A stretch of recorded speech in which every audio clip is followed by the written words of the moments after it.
ওকে, আগের দিনের এ থেকে কোনো কোশ্চেন আছে স্যার আপনাদের?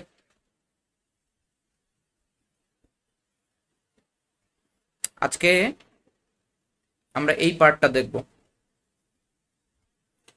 Optical activity, optical rotations, racemization, elements of symmetry, asymmetric and disymmetric molecules, configuration and conformation of acyclic systems, এইটুকু দেখব। আচ্ছা, ডিএল আরএস তো একটু বলেছিলাম, আর একবার আমি নেক্সট ক্লাসে কনফিগারেশন নিয়ে যখন পুরো আলোচনা করব জিওমেট্রিক্যাল আইসোমার, তখন আমি ওই আরএস ডিএল ওগুলো একবার বলে নেব। আচ্ছা, তা আজকে আমরা এখানে শুরু করছি optical activity and optical rotation. তো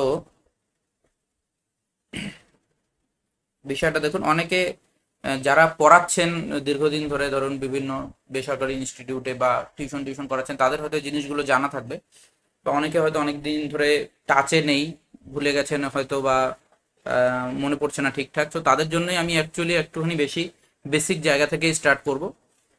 সিলেবাস কভার হয়ে যাবে, সেটা নিয়ে কোনো চিন্তা নেই, কারণ আমরা 2 ঘন্টা, 2.5 ঘন্টা, 3 ঘন্টা অবধি ক্লাস করব, তাতে কোনো অসুবিধা হবে না, তো সিলেবাস কভার হয়ে যাবে।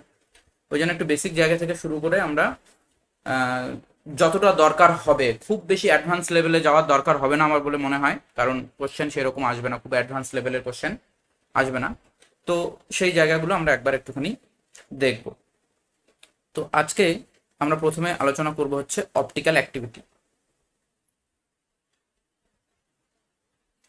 অপটিক্যাল অ্যাক্টিভিটি, হ্যাঁ, ওকে। তো ধরুন আমি এখানে একটা অর্ডিনারি লাইট সোর্স নিলাম, যেখান থেকে একটা মনোক্রোম্যাটিক লাইট বেরোবে। মনোক্রোম্যাটিক লাইট বলতে বুঝছি যে লাইটটা একটা ওয়েভলেন্থই থাকবে, একটা ফ্রিকোয়েন্সির লাইট, একটা ওয়েভলেন্থের লাইটই এখান থেকে আসে, এই লাইট সোর্সটা থেকে। জেনারেলি এই লাইট সোর্সটা হিসেবে যেটা নেওয়া হয় সেটা হচ্ছে সোডিয়ামের এমিশন লাইটটাকে নেওয়া হয়। সোডিয়ামের এমিশন লাইনের মধ্যে একটা ইয়েলো লাইট আসে, সেই ইয়েলো লাইটটা হচ্ছে, সেটাকে আমরা বলি ডি লাইন অফ সোডিয়াম। এই সোডিয়াম এমিশনের ডি লাইনটাকে এখানে নেওয়া হয়, তাহলে এটা একটা মনোক্রোম্যাটিক লাইট, ইয়েলো লাইট। সেই লাইটটা এখানে যখন দেখবো আমরা, সেই লাইটটা যে কোনো প্লেনে ভাইব্রেট করতে পারে। তাহলে এই দিকেও ভাইব্রেট করতে পারে। লাইটের জানেন যে একটা দুটো কম্পোনেন্ট থাকে, ইলেকট্রোম্যাগনেটিক ওয়েভ। তো এটা এরকম করে যে কোনো প্লেনেই এটা ভাইব্রেট করতে পারে, 3 ডাইমেনশনালি যে কোনো প্লেনেই এটা ভাইব্রেট করতে পারে।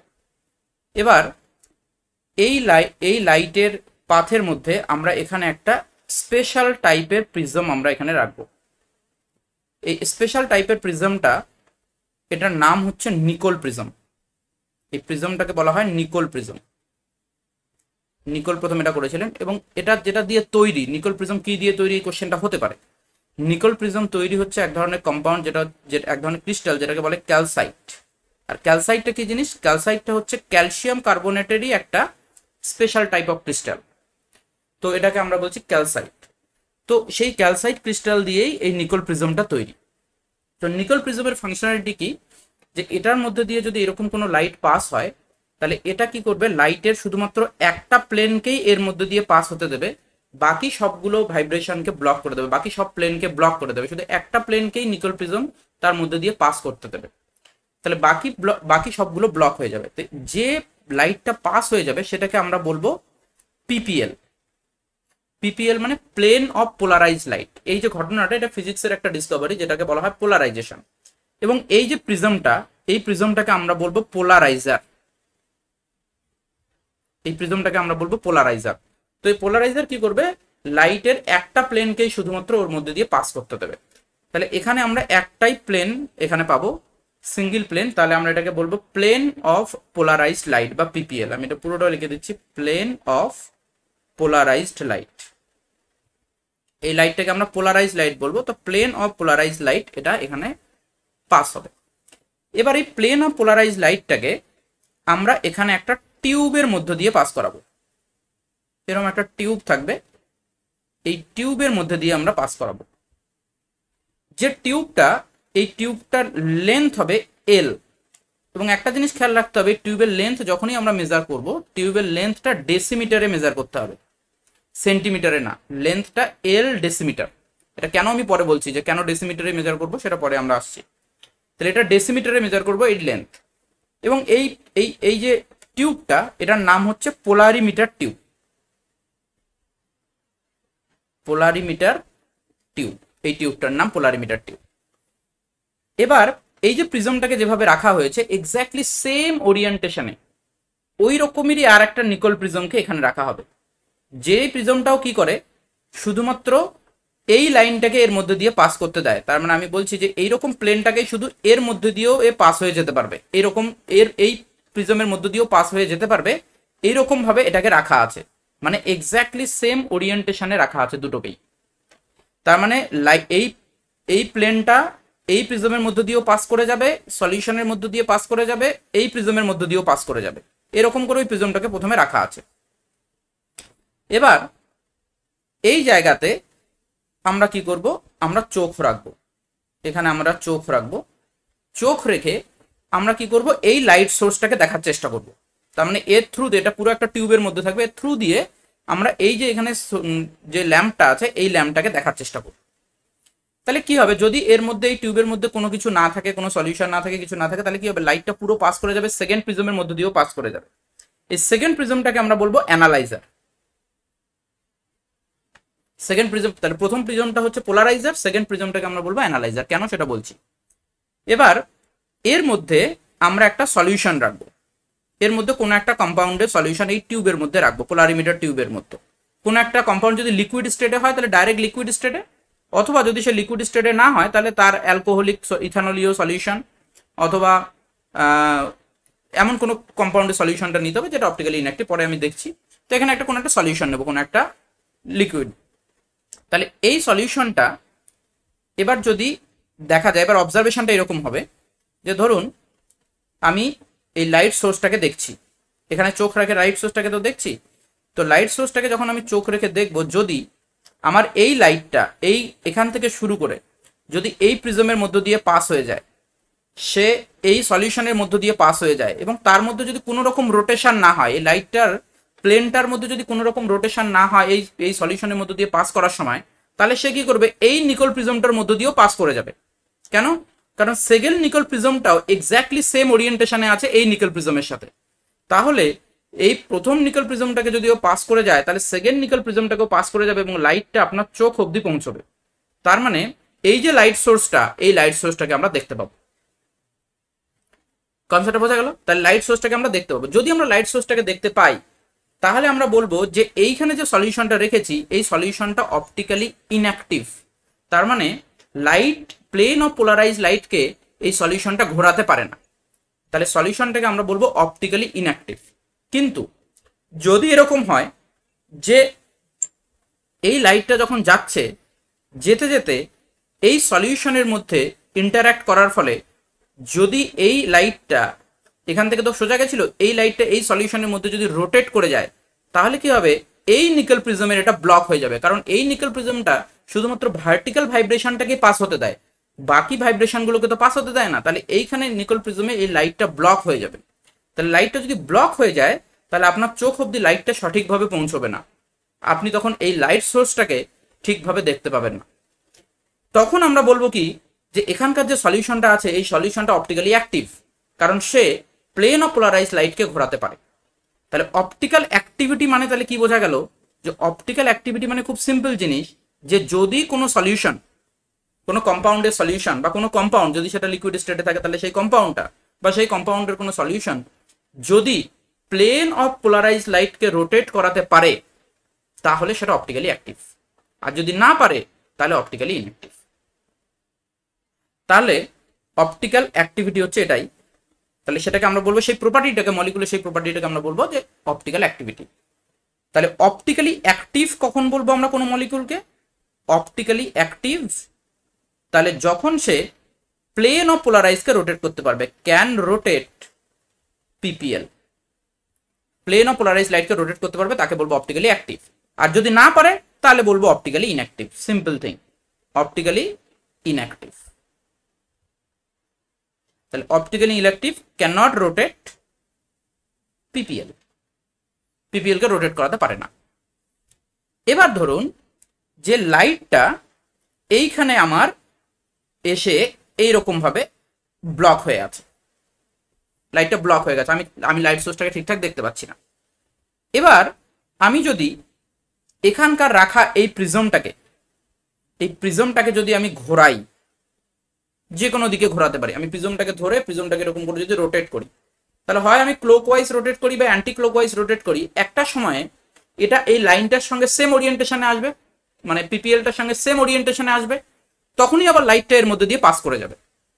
তার মানে যখনই আমি দেখবো যে লাইটটা ব্লক হয়ে গেছে, তখন আমি কি করব, এই প্রিজমটাকে ধীরে ধীরে ঘোরাতে শুরু করবো। যে কোনো দিকে আপনি ঘোরাতে পারেন, ক্লকওয়াইজও ঘোরাতে পারেন, অ্যান্টি ক্লকওয়াইজও ঘোরাতে পারেন, যে কোনো দিকে ঘোরালেই একটা সময় কি হবে, এটা ওই যে লাইটটা যেটা রোটেট হয়ে গেছে, মানে এইখানে যে লাইটটা সলিউশনের মধ্যে রোটেট হয়ে গেছে, সেটা যত ডিগ্রি অ্যাঙ্গেলে রোটেট হয়ে যায়, সেটার সাথে যদি প্রিজমটা আবার সেম ওরিয়েন্টেশনে চলে আসে, তাহলে লাইটটা আবার প্রিজমের মধ্যে দিয়ে পাস করে যাবে, তখন আবার আপনি এই লাইট সোর্সটাকে দেখতে পাবেন।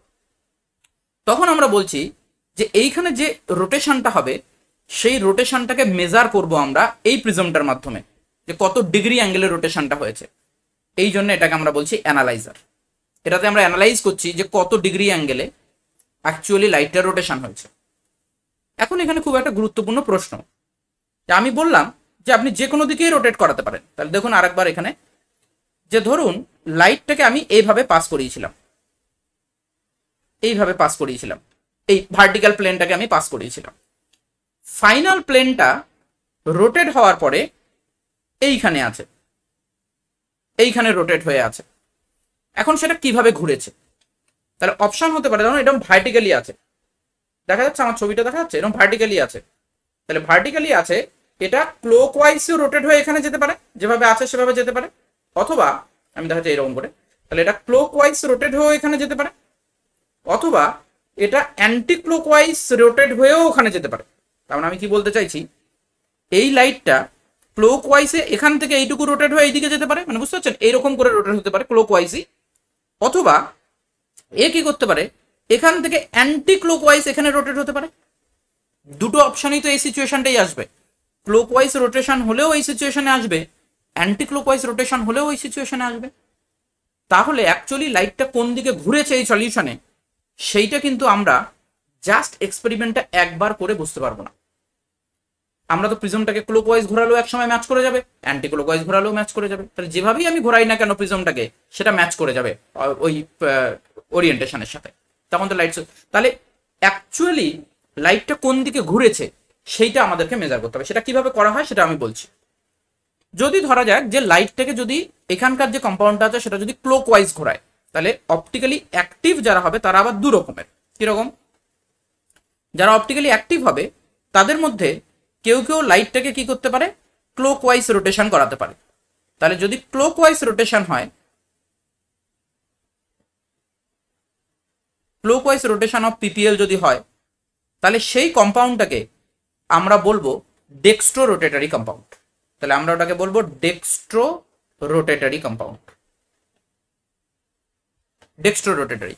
এবং সেই ডেক্সট্রো রোটেটরি কম্পাউন্ডকে রিপ্রেজেন্ট করার জন্য আগে আমরা ইউজ করতাম স্মল ডি, মনে রাখবেন ক্যাপিটাল ডি নয়। এর আগের দিন আমরা ডিএল যেটা করেছিলাম সেটা ক্যাপিটাল ডি, এটা হচ্ছে স্মল ডি। তাহলে ডেক্সট্রো রোটেটরি কম্পাউন্ডকে লেখার জন্য, যদি কোনো কম্পাউন্ড ডেক্সট্রো রোটেটরি হয় সেটা বোঝানোর জন্য সেই কম্পাউন্ডের নামের আগে ডি লিখে ড্যাশ দিয়ে সেই কম্পাউন্ডটার নাম লেখা হয়।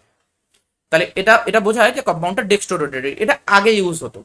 এখন যেটা ইউজ হয় সেটা হচ্ছে কি প্লাস সাইন, প্লাস সাইন দিয়ে ড্যাশ দিয়ে কম্পাউন্ডের নাম লেখা হয়। তাহলে বুঝতে হবে যে যদি কম্পাউন্ডের আগে কোনো কম্পাউন্ডের আগে প্লাস লেখা থাকে, তাহলে বুঝতে হবে যে সেই কম্পাউন্ডটা অপটিক্যালি অ্যাক্টিভ এবং সেই কম্পাউন্ডটা প্লেন ও পোলারাইজ লাইটকে ক্লকওয়াইজ ঘোরায়।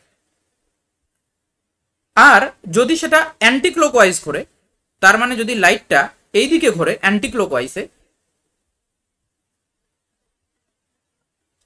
অ্যান্টি ক্লকওয়াইজ রোটেশন যদি হয় পিপিএল এর, তাহলে আমরা সেই লাইটটাকে বলবো লিভো রোটেটরি।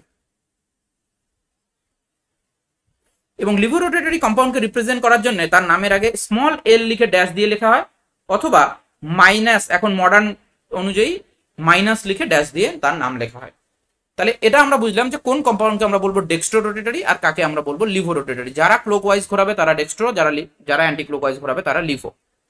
এখন আমার প্রশ্ন হচ্ছে যে কেন রোটেশন হয়, রোটেশনটা কেন হয়, যে কেন কোনো একটা কম্পাউন্ড অপটিক্যাল রোটেশন করাতে পারে আর কেন কোনো কম্পাউন্ড অপটিক্যাল রোটেশন করাতে পারে না। এর কারণটা হচ্ছে এইখানে যে একটা কম্পাউন্ড যদি আমরা কনসিডার করি, ধরুন আমি এরকম একটা কম্পাউন্ড নিচ্ছি, এখানে OH আছে, এখানে CH3 আছে, আর এই দুটোই আছে হাইড্রোজেন। ইথানল নিয়েছি, ইথানলকে জেনারেলি সলভেন্ট হিসেবে নেওয়া হয় এই যদি পোলারিমিটার টিউবের মধ্যে। তো এই কম্পাউন্ডটা নিয়েছি ইথানল। এই কম্পাউন্ডটার যদি আমি মিরর ইমেজ দেখি, এই কম্পাউন্ডের মিরর ইমেজ তো আলাদা কম্পাউন্ড নয়। এর আগের দিন আমরা আলোচনা করলাম যে এই কম্পাউন্ডের মিরর ইমেজটাও কি সেম কম্পাউন্ড। তাহলে এই কম্পাউন্ডটার মিরর ইমেজটা সেম কম্পাউন্ড, আলাদা কম্পাউন্ড নয়। এর আগের দিন আমরা দেখেছি, কারণ এই কম্পাউন্ডটা এবং এর মিরর ইমেজ সেই দুটো একই কম্পাউন্ড। এবার ধরুন এখান থেকে লাইটটা পাস হচ্ছে, তাহলে যদি আমার এরকম একটা কম্পাউন্ড থাকে যে তার মিরর ইমেজ আর ওই কম্পাউন্ডটা একই, তাহলে আমার সলিউশনের মধ্যে এইরকম লাখো লাখো কোটি কোটি কম্পাউন্ড আছে। তাহলে তার মধ্যে আমরা মনে করতে পারি যে স্ট্যাটিস্টিক্যালি এটা ভাবতে পারি যে দুটো মলিকিউল একটা আর একটা মিরর ইমেজ হিসেবে সবসময় থাকছে, দুটো মলিকিউল একটা আর একটা মিরর ইমেজ হিসেবে সবসময় থাকছে, এবং এই দুটো সেম মলিকিউল, আলাদা নয়। তার মানে একজন যেভাবে থাকবে আর একজন তার মিরর ইমেজ হিসেবে থাকতে পারে একটা সলিউশনের মধ্যে, দুটো যেহেতু একই মলিকিউল।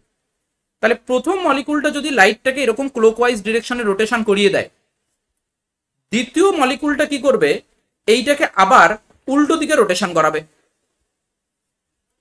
যার ফলে ওভারঅল রোটেশনটার কোনো আমরা এফেক্ট দেখতে পাবো না। ওভারঅল মলিকুলটা কি হবে, পুরো মলিকুলটা অপটিক্যালি ইনঅ্যাক্টিভ হয়ে যাবে ওভারঅল। তাহলে এই যদি কোনো একটা মলিকিউল এবং তার মিরর ইমেজ যদি একই মলিকুল হয়, তখন সেই মলিকুল দুটো অপটিক্যালি সেই মলিকুলটা অপটিক্যালি ইনঅ্যাক্টিভ হবে, কারণ সেটা দুটোই রোটেশন করাবে। মনে রাখবেন যে এই মলিকুলটাও কিন্তু লাইটকে রোটেট করাবে, এই মলিকুলটাও লাইটকে, দুটো একই মলিকুল, দুটো ওরিয়েন্টেশনে এমনভাবে রোটেট হবে, একজন আরেকজনকে এমন মিউচুয়ালি সেটাকে নালিফাই করে দেবে রোটেশনটাকে। রোটেশন কিন্তু সব মলিকুলই করতে পারে। আমরা যেটা আমাদের কাছে একটা মিসকনসেপশন আছে, আমরা ভাবি যে শুধুমাত্র কাইরাল মলিকুলই রোটেশন করতে পারে, অ্যাকাইরাল মলিকুল করতে পারে না, এরকম নয়। রোটেশন সব মলিকুলই করতে পারে, কিন্তু যারা অ্যাকাইরাল মলিকুল হয় তাদের মিরর ইমেজটাও যেহেতু সেই মলিকুল, দুজনেই একই সঙ্গে থাকছে সলিউশনের মধ্যে, ওই জন্য একজন যেভাবে রোটেট করে অন্যজন সেটাকে নালিফাই করে, আলটিমেট ওভারঅল রোটেশনটা জিরো হয়। কিন্তু যদি কোনো মলিকিউল অপটিক্যালি অ্যাক্টিভ হয়, তার মানে সেই মলিকুলটা তার মিরর ইমেজের সঙ্গে আলাদা, তার মানে ওই দুটো মলিকুলকে আমি একসাথে রাখতে পারবো না, তাহলে ওটা মিক্সচার অফ মলিকুলস হবে, ওটা সেম মানে একটা পিওর মলিকুল হবে না।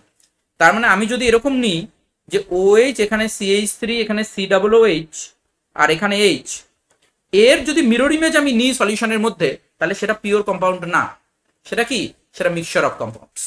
কিন্তু আমাকে পিওর কম্পাউন্ডের মধ্যে রোটেশনটা দেখতে হবে। ওই জন্য আমি এই মলিকুলটার আর আলাদা দুটো মলিকুল আমি নিতে পারছি না, মিরর ইমেজটা আমি নিতে পারছি না এখানে। ওই জন্য এ যখন রোটেট করবে তো একাই রোটেট করবে, ওই জন্য ওভারঅল লাইটটার আমরা রোটেশন দেখতে পাবো।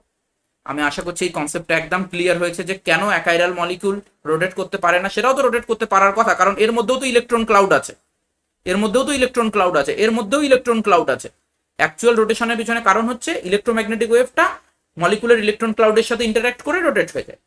তার আমি ডিটেলস আমি একটা PDF দিয়ে দেবো যে কি করে হয়, সেটাও আপনি ওখানে রিডিং করে নেবেন একবার। এই কনসেপ্টটা ক্লিয়ার হয়েছে কি হয়নি, যে দুই ধরনের মলিকিউলই কিন্তু রোটেট করাতে পারে, কিন্তু যদি মলিকিউল এবং তার মিরর ইমেজ একই হয়, তাহলে দুজনেই সলিউশনের মধ্যে থাকবে, পিওর কম্পাউন্ডের মধ্যে দুটোই থাকবে, ওই কম্পাউন্ড এবং তার মিরর রিপ্রেজেন্টেশনটাও থাকবে, যার ফলে একজন আরেকজনকে নালিফাই করে দেবে। কিন্তু যদি কম্পাউন্ডের মিরর ইমেজটা আলাদা কম্পাউন্ড হয়, তাহলে আমি সেই কম্পাউন্ডটাকে তাহলে পিওর হবে না যদি দুটোকে একসাথে রাখি। তাহলে একটাই কম্পাউন্ড রাখতে হবে, তার মিরর ইমেজ নেই সলিউশনে, তার মানে সেটা লাইটকে রোটেট করাবে। আমার এই কনসেপ্টটা কি আপনারা বুঝতে পেরেছেন ক্লিয়ারলি? একবার বলুন এই কনসেপ্টটা বুঝতে পেরেছেন? ওকে, ভেরি গুড। এবার কোশ্চেন হচ্ছে, তাহলে রোটেশন কারা করায়? এখানে থাকা মলিকুলগুলো করায়, এই টিউবের মধ্যে থাকা মলিকুলগুলো করায়।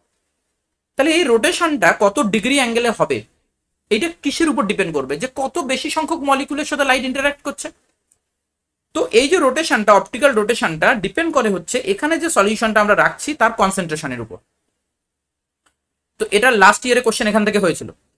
তো এইখানে যে সলিউশনটা আমরা রাখবো সেই সলিউশনটার যে কনসেন্ট্রেশন হবে তার যদি কনসেন্ট্রেশন বেশি হয় তাহলে স্বাভাবিকভাবেই বেশি সংখ্যক মলিকিউল সেখানে থাকবে, লাইটটা বেশি সংখ্যক মলিকিউলের সাথে ইন্টারঅ্যাক্ট করবে, এই পাথটা যখন পাস করবে তাহলে বেশি রোটেশন হবে। তাহলে এই যে রোটেশনটা, এই রোটেশনটা ফিক্সড নয়। তাহলে আবারও বলি যে কত ডিগ্রি অ্যাঙ্গেল লাইটটা রোটেট করবে, এই প্রিজমটা কত ডিগ্রি অ্যাঙ্গেলে আমি ঘোরাবো তাহলে ওরিয়েন্টেশনটা আবার মিলে যাবে, সেটা কিন্তু ফিক্সড নয়। এটা ডিপেন্ড করবে যে সলিউশনটার কনসেন্ট্রেশন কি আছে।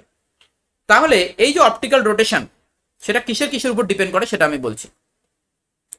তাহলে এই যে কত ডিগ্রি অ্যাঙ্গেলে রোটেশন হবে সেই রোটেশনটাতে অপটিক্যাল রোটেশন আমরা বলছি, এটা ডিপেন্ডস অন এক নম্বর ফ্যাক্টর যেটা, সেটা হচ্ছে যে কনসেন্ট্রেশন অফ দ্য সলিউশন। আচ্ছা আমি এখান থেকে ডাইরেক্ট দেখিয়ে দিই তাহলে সুবিধা হবে, পিডিএফ থেকে ডাইরেক্ট দেখিয়ে দিই কোন কোন পয়েন্টের উপর ডিপেন্ড করে। সেটা হচ্ছে concentration of the solution, C concentration of the solution, concentration of the solution. কিন্তু এই সলিউশনের কনসেন্ট্রেশনটা যেটা নিতে হবে সেটা কিন্তু ওই মোলারিটি এসবে নিলে হবে না, নিতে হবে গ্রামস পার এমএল। এইটা ইম্পর্টেন্ট যে সলিউশনের সলিউশনের যে কনসেন্ট্রেশনটা নিতে হবে সেটা কোন ইউনিটে নিতে হবে, সেটা নিতে হবে গ্রাম পার এমএল, গ্রামস পার মিলিলিটারে, গ্রাম পার এমএল এই কনসেন্ট্রেশনটা নিতে হবে। ওকে, এটা সলিউশনের হতে পারে অথবা পিওর লিকুইডের হতে পারে। যদি কম্পাউন্ডটা নিজেই লিকুইড হয় তাহলে ডাইরেক্ট পিওর লিকুইডের কনসেন্ট্রেশন হতে পারে, সেটা হচ্ছে গ্রাম পার এমএল এ নিতে হবে আমাদের। আচ্ছা, আর একটা জিনিসের উপর ডিপেন্ড করবে, সেটা কি, সেটা হচ্ছে যে এই যে পোলারিমিটার টিউবের লেন্থ, যদি লেন্থটা আমি পোলারিমিটার টিউবের লেন্থটা বড় করে দিই তাহলে লাইটটা বেশি টাইম ইন্টারঅ্যাক্ট করবে, মানে মলিকুলগুলোর সাথে বেশি টাইম লাগবে, ওইটা ট্রাভেল করার সময় বেশি মলিকুলের সাথে ইন্টারঅ্যাক্ট করবে। ওই জন্য যত এই যে টিউবটার লেন্থ যত বেশি হবে তত রোটেশনটা বেশি হবে। তাহলে এটা আর একটা জিনিসের উপর ডিপেন্ড করে, সেটা হচ্ছে the length of the tube. কিন্তু এই টিউবের লেন্থটা কিসে নিতে হবে, ডেসিমিটারে নিতে হবে, টিউবের লেন্থটা ডেসিমিটারে নিতে হবে। আচ্ছা, এবার যে রোটেশনটা আমরা দেখবো সেই রোটেশনটাকে আমরা বলবো অবজার্ভড রোটেশন। তাহলে সিম্পলি আমি লিখছি অবজার্ভ রোটেশন আলফা, লেখাটা দেখা যাচ্ছে অবজার্ভ রোটেশন আলফা। এইটা প্রপোর্শনাল টু কি, এইটা প্রপোর্শনাল টু কনসেন্ট্রেশন সি, আবার এটা প্রপোর্শনাল টু এল। তাহলে এটা প্রপোর্শনাল টু সি ইন্টু এল, এটা লিখতে পারি আমি যে সি এর সাথে প্রপোর্শনাল, এল এর সাথে প্রপোর্শনাল, তাহলে দুটো একসঙ্গে লিখে দিলাম যে আলফা যেটা অবজার্ভড রোটেশন, যে কতটা রোটেশন হবে সেটা ডিপেন্ড করবে কনসেন্ট্রেশন সি আর length of the polarimeter tube, এই দুটোর উপরে। এবারে এই যে প্রপোর্শনালিটি সাইনটাকে যদি আমি তুলে দিই তাহলে আমাকে একটা কনস্ট্যান্ট বসাতে হবে। তাহলে আমি প্রপোর্শনালিটি সাইনটা তুলে দিয়ে আমি একটা কনস্ট্যান্ট বসাবো। তো আলফা এইটাকে একটা, এটাও আলফা লেখা হয় কিন্তু এই আলফাটাকে থার্ড ব্র্যাকেটে লেখা হবে সি ইন্টু এল।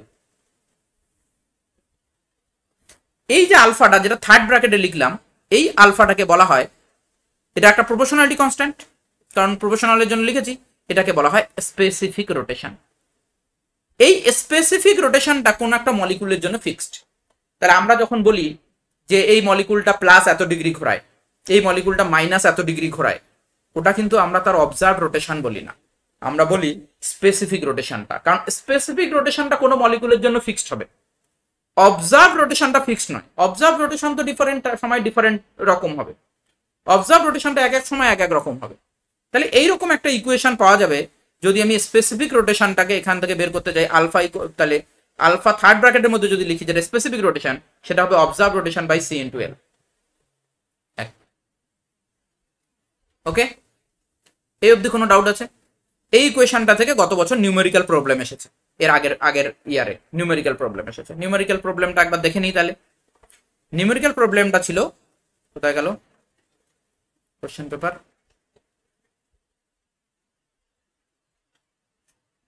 আচ্ছা দেখছি লাস্টে দেখছি, হ্যাঁ। তো এটা গেল। এবার এই জিনিসটা একবার, এই জিনিসটা দেখুন। তাহলে আলফা হচ্ছে স্পেসিফিক রোটেশন, কিন্তু এই স্পেসিফিক রোটেশনটাও না কিছুর উপর ডিপেন্ড করে। কিসের উপর ডিপেন্ড করে স্পেসিফিক রোটেশনটা? যে আমি কোন লাইট ইউজ করেছি। আমি এখানে কি বলেছিলাম যে আমরা যখন লাইটটা ইউজ করব তখন এই ডি লাইন ইউজ করব, কার, সোডিয়াম ল্যাম্পের ডি লাইন ইউজ করব। তাহলে কোন লাইনের ওয়েভলেন্থ ইউজ করছি তার উপর ডিপেন্ড করে। আর একটা জিনিসের উপর ডিপেন্ড করে, সেটা হচ্ছে টেম্পারেচার।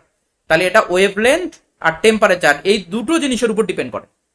এই জন্য যখনই কোনো জায়গায় আপনি স্পেসিফিক রোটেশন কথাটা দেখবেন, স্পেসিফিক রোটেশন কথাটাকে ঠিক এইভাবে রিপ্রেজেন্ট করা হয়েছে। কখনো কোথাও যদি স্পেসিফিক রোটেশন দেখা যায় তাহলে এইরকম করে রিপ্রেজেন্ট করা হয় স্পেসিফিক রোটেশনকে। কিরকম? আলফা থার্ড ব্র্যাকেটের মধ্যে লেখে, উপরে লেখে 25, নিচে লেখে ডি।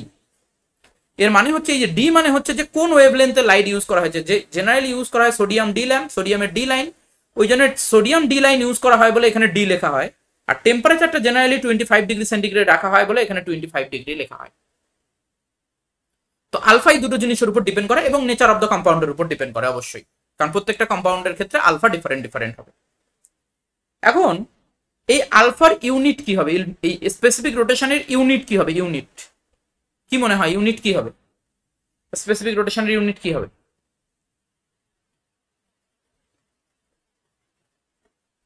স্পেসিফিক রোটেশন ইউনিট কি হবে? দেখুন এখান থেকে যদি আপনি এই ইকুয়েশন থেকে যদি ইউনিটটাকে ভাবার চেষ্টা করেন, হ্যাঁ এই ইউনিট থেকে যদি আমি ভাবার চেষ্টা করি ইউনিটটা, তাহলে কেমন হবে? আলফার ইউনিট হচ্ছে ডিগ্রি। আলফার ইউনিট যে কত ডিগ্রি অ্যাঙ্গেলে ঘোরাচ্ছে, রোটেশন ডিগ্রি। কনসেন্ট্রেশনের ইউনিট হচ্ছে গ্রাম পার সিসি, আর এইদিকে লেন্থের ইউনিট হচ্ছে সেন্টিমিটার। তাহলে ইউনিটটা আসার কথা এটা ডিগ্রি সেন্টিমিটার স্কোয়ার গ্রাম ইনভার্স, এইটা ইউনিট আসার কথা ছিল আলফা। কিন্তু আমরা এই ইউনিটটা ইউজ করি না, আমরা আলফাকে ডিগ্রি লিখি। দেখুন এখানে শুধু ডিগ্রি লিখেছে, বাকি ইউনিটটা লেখা হয়নি। তাহলে অ্যাকচুয়াল ইউনিট এটা, কিন্তু আমরা এটাকে এক্সপ্রেস করি অনলি ডিগ্রিতে। এটা খুবই ইম্পর্টেন্ট জায়গা যে আমরা ইউনিট যেটা স্পেসিফিক রোটেশনের, সেই এক্সাক্ট স্পেসিফিক রোটেশনের ইউনিট আমরা ইউজ করি না, আমরা ইউনিটটা ইউজ করি শুধু ডিগ্রি। ওকে, তাহলে এই জিনিসটাও এখানে বলা আছে। আচ্ছা, তাহলে এইটা, এই যে লটা, এই যে রুলটা, এই রুলটা এটার নাম হচ্ছে বায়োট ল। এটার নাম হচ্ছে বায়োট ল। ঠিক আছে, তাহলে এই ইকুয়েশনটা আমরা বায়োট ল থেকে পাই। এবার আমার একটা সিম্পল কোশ্চেন, সেটা হচ্ছে যে তাহলে আমরা কি পেলাম? যে আলফা, আলফা যেটা সেটা হচ্ছে স্পেসিফিক রোটেশন, যেটা কনস্ট্যান্ট সি ইন্টু এল।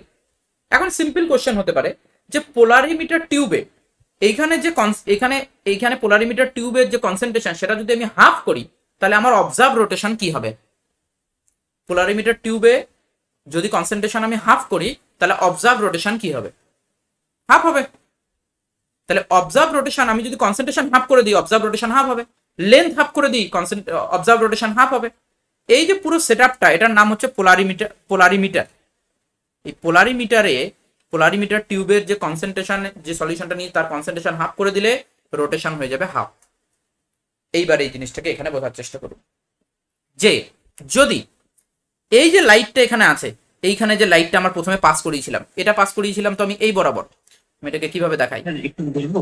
হ্যাঁ বলুন। বললাম স্যার, এই যে এটা বুঝলাম না, পোলারিমিটারের লেন্থটা হাফ করলে স্পেসিফিক রোটেশন না, অবজার্ভ রোটেশন। এইটা তো ইকুয়েশন। Sorry, observe rotation. তাহলে এটাকে হাফ করে দিলেন, এটা L/2 হলো, তাহলে অবজার্ভ রোটেশনটা কত হবে? হাফ হয়ে যাবে না? আচ্ছা, বুঝছি স্যার। বুঝেছেন? স্পেসিফিক রোটেশন ফিক্স থাকবে। তাহলে স্পেসিফিক রোটেশন যদি কারো ডেফিনিশন চায়, তাহলে স্পেসিফিক রোটেশনের ডেফিনিশন হচ্ছে যে কনসেন্ট্রেশন যদি আপনি 1 গ্রাম পার এমএল রাখেন, 1 গ্রাম পার এমএল, 1 গ্রাম পার এমএল, আর লেন্থকে 1 ডেসিমিটার, তাহলে যেটা রোটেশন হবে সেটা স্পেসিফিক রোটেশন। ঠিক আছে, স্পেসিফিক ডেন্সিটি যেমন, স্পেসিফিক গ্র্যাভিটি যেমন, সব একই, ওই একই রকম ভাবে স্পেসিফিক রোটেশন। এবার আমি যেটা বলতে চাইছি, যেটা মেইন পয়েন্ট, সেটা হচ্ছে যে এইখানে ছিলাম আমরা, যে এইভাবে লাইটটাকে পাস করিয়েছিলাম। এখানে লাইটটা প্রথমে ছিল আমার, পাস করিয়েছিলাম, লাইটটা রোটেট হয়ে এখানে গেছে। এখন দুটো প্রশ্ন হতে পারে যে এটা ক্লকওয়াইজ রোটেট হতে পারে, অ্যান্টি ক্লকওয়াইজ রোটেট হতে পারে। কি করে বুঝবো কোন দিকে রোটেট হয়েছে? আমি প্রিজমকে ক্লকওয়াইজ ঘোরালেও ম্যাচ করবে, অ্যান্টি ক্লকওয়াইজ ঘোরালেও ম্যাচ করবে। তাহলে কি করে বুঝবো যে রোটেট কোন দিকে হয়েছে? আমরা কি করব? সলিউশনে কনসেন্ট্রেশন হাফ করে দেবো। ভাবুন এই জিনিসটা, যদি কনসেন্ট্রেশন আমি হাফ করে দিই, তাহলে ধরে নিচ্ছি এটা ক্লকওয়াইজ রোটেশন হয়েছে, আমি ধরে নিচ্ছি ক্লকওয়াইজ হয়েছে, তাহলে রোটেশন হাফ করলে ক্লকওয়াইজে হাফ হবে, রোটেশন তো হাফ হবে। তাহলে আগে যেখানে রোটেশনটা ফুল ছিল, এত দূর হয়েছিল, ক্লকওয়াইজে যদি রোটেশনটা হতো, কনসেন্ট্রেশন হাফ করলে রোটেশনটা হাফ হতো। আর হাফ রোটেশনের ক্ষেত্রে হলে এই জায়গাতে আমার লাইটটা আসবে, তার মানে এই লাইনটা কনসেন্ট্রেশন হাফ করলে এখানে আসবে, যদি এটা ক্লকওয়াইজ রোটেশন হয়ে থাকে। কিন্তু যদি এটা ক্লকওয়াইজ না হয়, দেখা গেল আমি ধরে নিচ্ছি ক্লকওয়াইজ, কিন্তু এটা ক্লকওয়াইজ না, এটা অ্যান্টি ক্লকওয়াইজ, তাহলে রোটেশন কনসেন্ট্রেশন যখন হাফ করব তখন এটা এই দিকে হাফ হবে, তার মানে এখানে আসবে, তার মানে ক্লকওয়াইজের ডাবল হবে।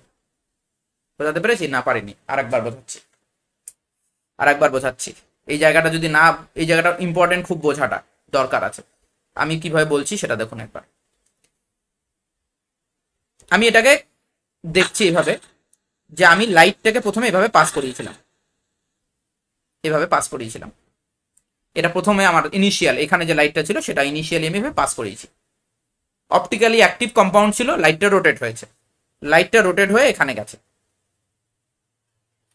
আমি ধরে নিচ্ছি যে লাইটটা ক্লকওয়াইজ হয়েছে, আমি জানি না ক্লকওয়াইজ হয়েছে কি অ্যান্টি ক্লকওয়াইজ হয়েছে।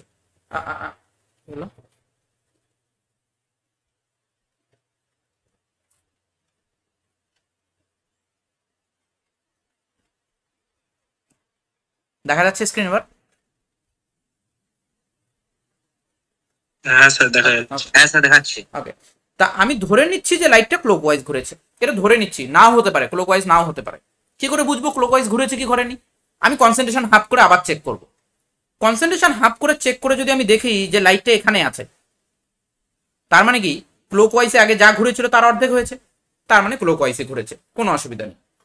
কিন্তু কনসেন্ট্রেশন হাফ করে যদি আমি দেখি যে লাইটটা এখানে না হয়ে এখানে চলে এসছে, মানে ক্লকওয়াইজের ডাবল হয়েছে হাফ হওয়ার থেকে। এর মানে এটা যে এটা ক্লকওয়াইজ ঘুরেইনি, এটা অ্যান্টি ক্লকওয়াইজ ঘুরেছিল, অ্যান্টি ক্লকওয়াইজে হাফ হয়েছে, হাফ তো হবেই। আমি আশা করছি কনসেপ্টটা একদম ক্লিয়ার হয়েছে। হ্যাঁ স্যার বুঝতে পেরেছি। গুড। তাহলে কোনো কম্পাউন্ড অপটিক্যালি অ্যাক্টিভ কি অ্যাক্টিভ না সেটা কম্পাউন্ড দেখেই বলা যাবে। কম্পাউন্ডটা দেখবেন, স্ট্রাকচার দেখবেন, বলতে পারবেন যে কম্পাউন্ড অপটিক্যালি অ্যাক্টিভ কি অ্যাক্টিভ না। এটা কোনোভাবেও বলা যাবে না যে কম্পাউন্ডটা ডেক্সট্রো রোটেটরি না লিভো রোটেটরি, এটা কম্পাউন্ড দেখে বলা যাবে না। এই এক্সপেরিমেন্টটাকে করতে হবে মিনিমাম দুবার করতে হবে, একবার করেও হবে না। কেউ যদি এক্সপেরিমেন্টটা একবার ভাবে যে একবার আমি শুধু একটা কনসেন্ট্রেশনে মেপে বলবো যে ক্লকওয়াইজ না অ্যান্টি ক্লকওয়াইজ, তাহলেও সে বলতে পারবে না। তাকে মিনিমাম দুবার এটাকে করতে হবে ডিফারেন্ট কনসেন্ট্রেশনে, তবেই সে বলতে পারবে যে মলিকুলটা অ্যাকচুয়ালি ক্লকওয়াইজ, মলিকুলটা অ্যাকচুয়ালি প্লাস না মাইনাস। কোনো মলিকুল প্লাস না মাইনাস এটা মলিকুল দেখে বলা যায় না।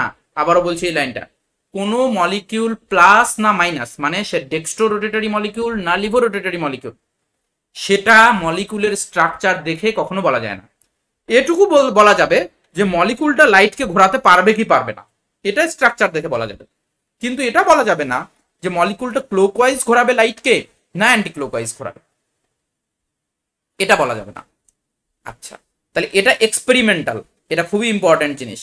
অনেকে এই জায়গাতে ভুল করেন, যে অনেকে ভাবেন যে আর মানেই মনে হয় প্লাস, এস মানেই মনে হয় মাইনাস। না, প্লাস এবং মাইনাস এই দুটো হচ্ছে এক্সপেরিমেন্টাল ডেটা, এটা মলিকুল দেখে বলা যাবে না। তাহলে এই জিনিসটা বোঝা গেল। তাহলে এই পয়েন্টটা নিয়ে কারো কোনো ডাউট আছে? এখানে স্পেসিফিক রোটেশন ব্যাপারটা কি জিনিস, এই লটা নিয়ে কারো কোনো ডাউট আছে? এবং এর আগে আমি এই জিনিসটা বলে দিলাম, এই ছবিটা সহ আলোচনা করে নিলাম। এখানে বললাম যে কাকে ডেক্সট্রো রোটেটরি বলে, কাকে লিভো রোটেটরি বলে। ডেক্সট্রো কোথা থেকে এসছে, ডেক্সটার কথাটা থেকে, লিভো কোথা থেকে এসছে, লিভাস কথাটা থেকে, এইরকম। আচ্ছা, কোনটাকে পোলারাইজার বলে, কোনটাকে বলে অ্যানালাইজার, সবকিছু এখানে এর মধ্যে লেখা আছে। এই পিডিএফটার মধ্যে আমি দিয়ে দেবো, একবার আপনারা পড়ে নেবেন। লেন্থ আর কনসেন্ট্রেশন চেঞ্জ হলে স্পেসিফিক রোটেশন কি একই থাকবে? স্পেসিফিক রোটেশন একই থাকবে। স্পেসিফিক রোটেশন মানেই তো একটা কনস্ট্যান্ট। স্পেসিফিক রোটেশন কথাটা মানে কি?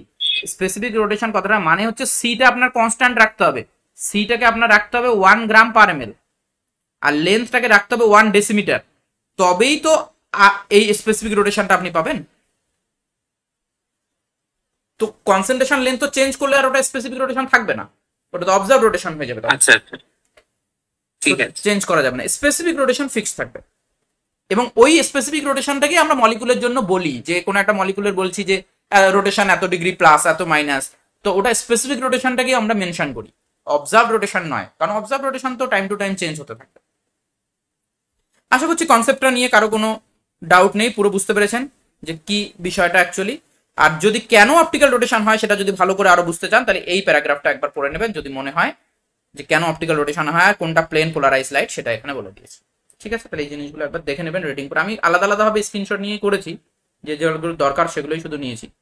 আচ্ছা, এই যে নিউমেরিক্যাল প্রবলেমটা, এই যে নিউমেরিক্যাল প্রবলেমটা, এই নিউমেরিক্যাল প্রবলেমটা সেম প্রবলেমটাই গত বছর পরীক্ষায় এসেছিল, ডেটাটা একটুখানি চেঞ্জ করে দিয়েছে। তাহলে গত বছরের কোশ্চেন পেপারটা আমি একবার শুধু বের করে আমি জিনিসটা একবার দেখাই।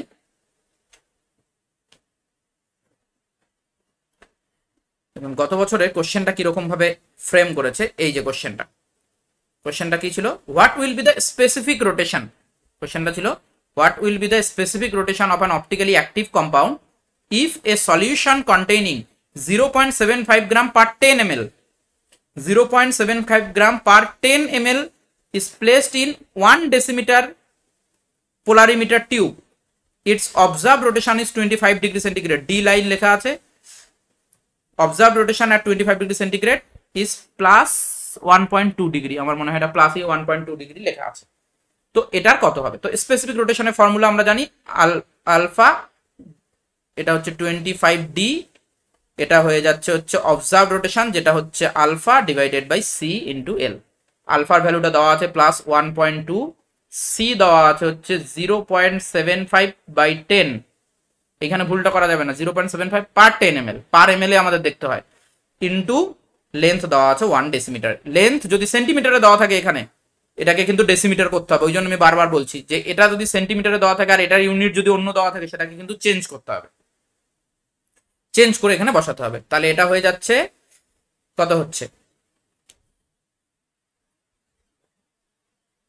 কত হচ্ছে 1200/75, তো এরকম একটা ডিগ্রি আসবে। তো সেটা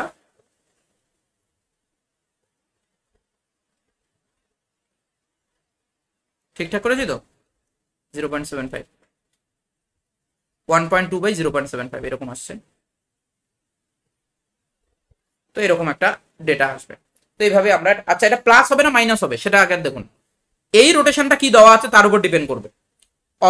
অবজার্ভ রোটেশনটা পজিটিভে দেওয়া থাকলে, অবজার্ভ রোটেশনটা পজিটিভে দেওয়া থাকলে স্পেসিফিক রোটেশনটাও পজিটিভে আসবে, যদি অবজার্ভ রোটেশনটা নেগেটিভে থাকে তো নেগেটিভে আসবে।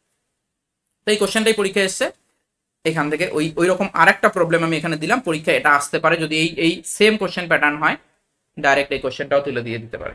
তাহলে অ্যান্সার মনে রাখবেন কত হয়। আচ্ছা 8.7 স্পেসিফিক রোটেশন। আচ্ছা এই অবধি কোনো ডাউট আছে? এবং আমি যেটা বললাম যে স্পেসিফিক রোটেশন কনস্ট্যান্ট থাকে, যে স্পেসিফিক রোটেশন হচ্ছে কনস্ট্যান্ট, স্পেসিফিক রোটেশন হচ্ছে constant and independent of concentration and length of the cell. আর এইখানে বলা আছে single experiment of measurement of rotation of any compound cannot be used to conclude the rotation whether it is dextro or livo. তাহলে একটা single experiment করে আমরা কখনোই বলতে পারবো না যে কেন এটা ওটা ডেক্সট্রো না লিভো, তার জন্য দুবার এক্সপেরিমেন্ট করতে হবে, সেটার ইনফরমেশন এখানে দেওয়া আছে, একবার পড়ে নেবেন। ওকে, এবার আসি মেইন পয়েন্টে। আমি কি বললাম যে প্লাস বা মাইনাস, এটা কি প্লাস বা মাইনাসটা হচ্ছে এক্সপেরিমেন্টাল। প্লাস মাইনাস মলিকুল দেখে কখনো বলা যাবে যাবে না, কিন্তু কোনো মলিকুল আর না এস সেটা বলা যাবে কিনা, আমরা তো এর আগের দিন দেখলাম আর কনফিগারেশন না এস কনফিগারেশন, সেটা তো আমরা বলতে পারবো। তো কোনো মলিকুল আর প্লাসও হতে পারে আর মাইনাসও হতে পারে। তাহলে কোনো মলিকুলের অ্যাবসলিউট কনফিগারেশন আর হয়ে সে ডেক্সট্রো রোটেটরি হতে পারে, অ্যাবসলিউট কনফিগারেশন আর হয়ে সে লিভো রোটেটরিও হতে পারে। কোনো কম্পাউন্ড এস হয়েও প্লাসও হতে পারে, এস হয়ে মাইনাসও হতে পারে। ঠিক আছে, তার মানে অ্যাবসলিউট কনফিগারেশন মলিকুল দেখে বলা যাবে, প্লাস মাইনাস মলিকুল দেখে বলা যাবে না, এটা মাথায় রাখবেন, তাহলেই হয়ে যাবে। তাহলে এইখানে এই জিনিসটা বলা আছে দেখুন, যে এটা আর প্লাস, এটা হতে পারে এস মাইনাস, আবার দেখুন আর মাইনাসও হতে পারে এস প্লাসও হতে পারে। তাহলে মলিকুলের এই এরকম আমরা দেখতে পাই। ওকে, এবার আসি। এবার ধরুন আমার এই সলিউশনের মধ্যে একটা মলিকিউল আছে এবং তার মিরর ইমেজ আছে, একসঙ্গে দুটো আছে। তাহলে আমি যদি কোনো একটা মলিকিউল নিই যে অপটিক্যালি অ্যাক্টিভ, ধরুন আমি এই মলিকিউলটা নিলাম, এই মলিকিউলটা অপটিক্যালি অ্যাক্টিভ, আমি কি হচ্ছে বারবার এটা ডিসকানেক্ট হয়ে যাচ্ছে কেন?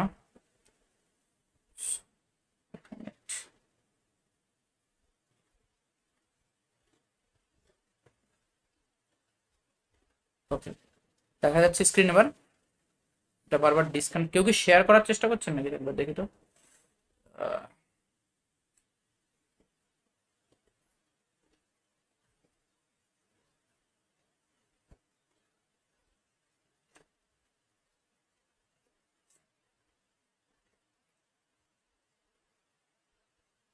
ওকে, এবার ঠিক আছে।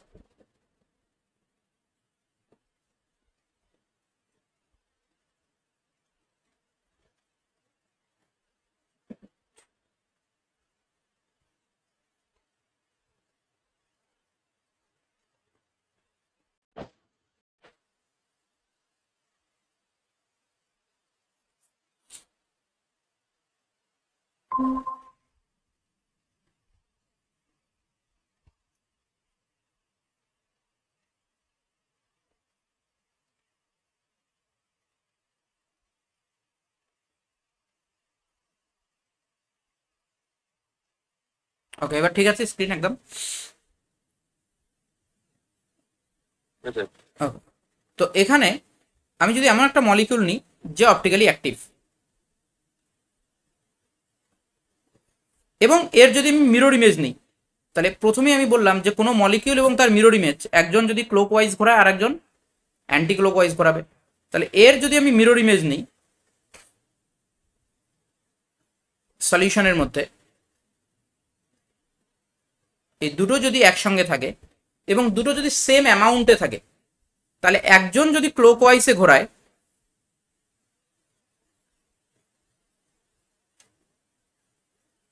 এটা মনে হয় মাইনাস ঘোরায়, একজন যদি ক্লোকওয়াইজ ঘোরায় আর একজন তার অপোজিট ঘোরাবে, তাহলে একজনের যদি রোটেশন -x ডিগ্রি হয়, অন্যজনের রোটেশন +x ডিগ্রি হবে। তাহলে দুটো যদি সমান সমান পরিমাণে থাকে, ইকুয়াল অ্যামাউন্টে থাকে, তাহলে ওভারঅল রোটেশনটা কি হবে সলিউশনের? দুটো যদি ইকুয়াল অ্যামাউন্টে থাকে, 0 হবে। 0 হবে। তাহলে সলিউশনটা অপটিক্যালি অ্যাক্টিভ বলবো না ইনঅ্যাক্টিভ বলবো? সলিউশন অপটিক্যালি ইনঅ্যাক্টিভ হবে। তার মানে আমি যদি কোনো সলিউশনকে অপটিক্যালি ইনঅ্যাক্টিভ দেখি, একটা ইম্পর্টেন্ট পয়েন্ট বলছি, যে কোনো সলিউশনকে আমি অপটিক্যালি ইনঅ্যাক্টিভ দেখলাম, এর মানে আমি এই নয় বলে দেবো যে ওর মধ্যে অপটিক্যালি অ্যাক্টিভ কম্পাউন্ড নেই, মলিকুলটা একাইরাল, এরকম আমি কোনোভাবে কোনোদিনও বলতে পারবো না। হতে পারে যে সেটা রেসিমিক মিক্সচার, দুটো মলিকুল সমান সমান ভাবে আছে, সেটাকে বলা হয় racemic mixture. Racemic mixture or racemic modification. তাহলে আমি আমি কি বলতে চাইছি কোশ্চেনটা, যে ধরুন আপনি একটা সলিউশন দেখলেন অপটিক্যালি ইনঅ্যাক্টিভ, দেখেই বলে দেবেন না যে মলিকুলটা একাইরাল। হতে পারে তার মধ্যে কাইরাল মলিকুল আছে, দুটো সমান সমান পরিমাণে আছে।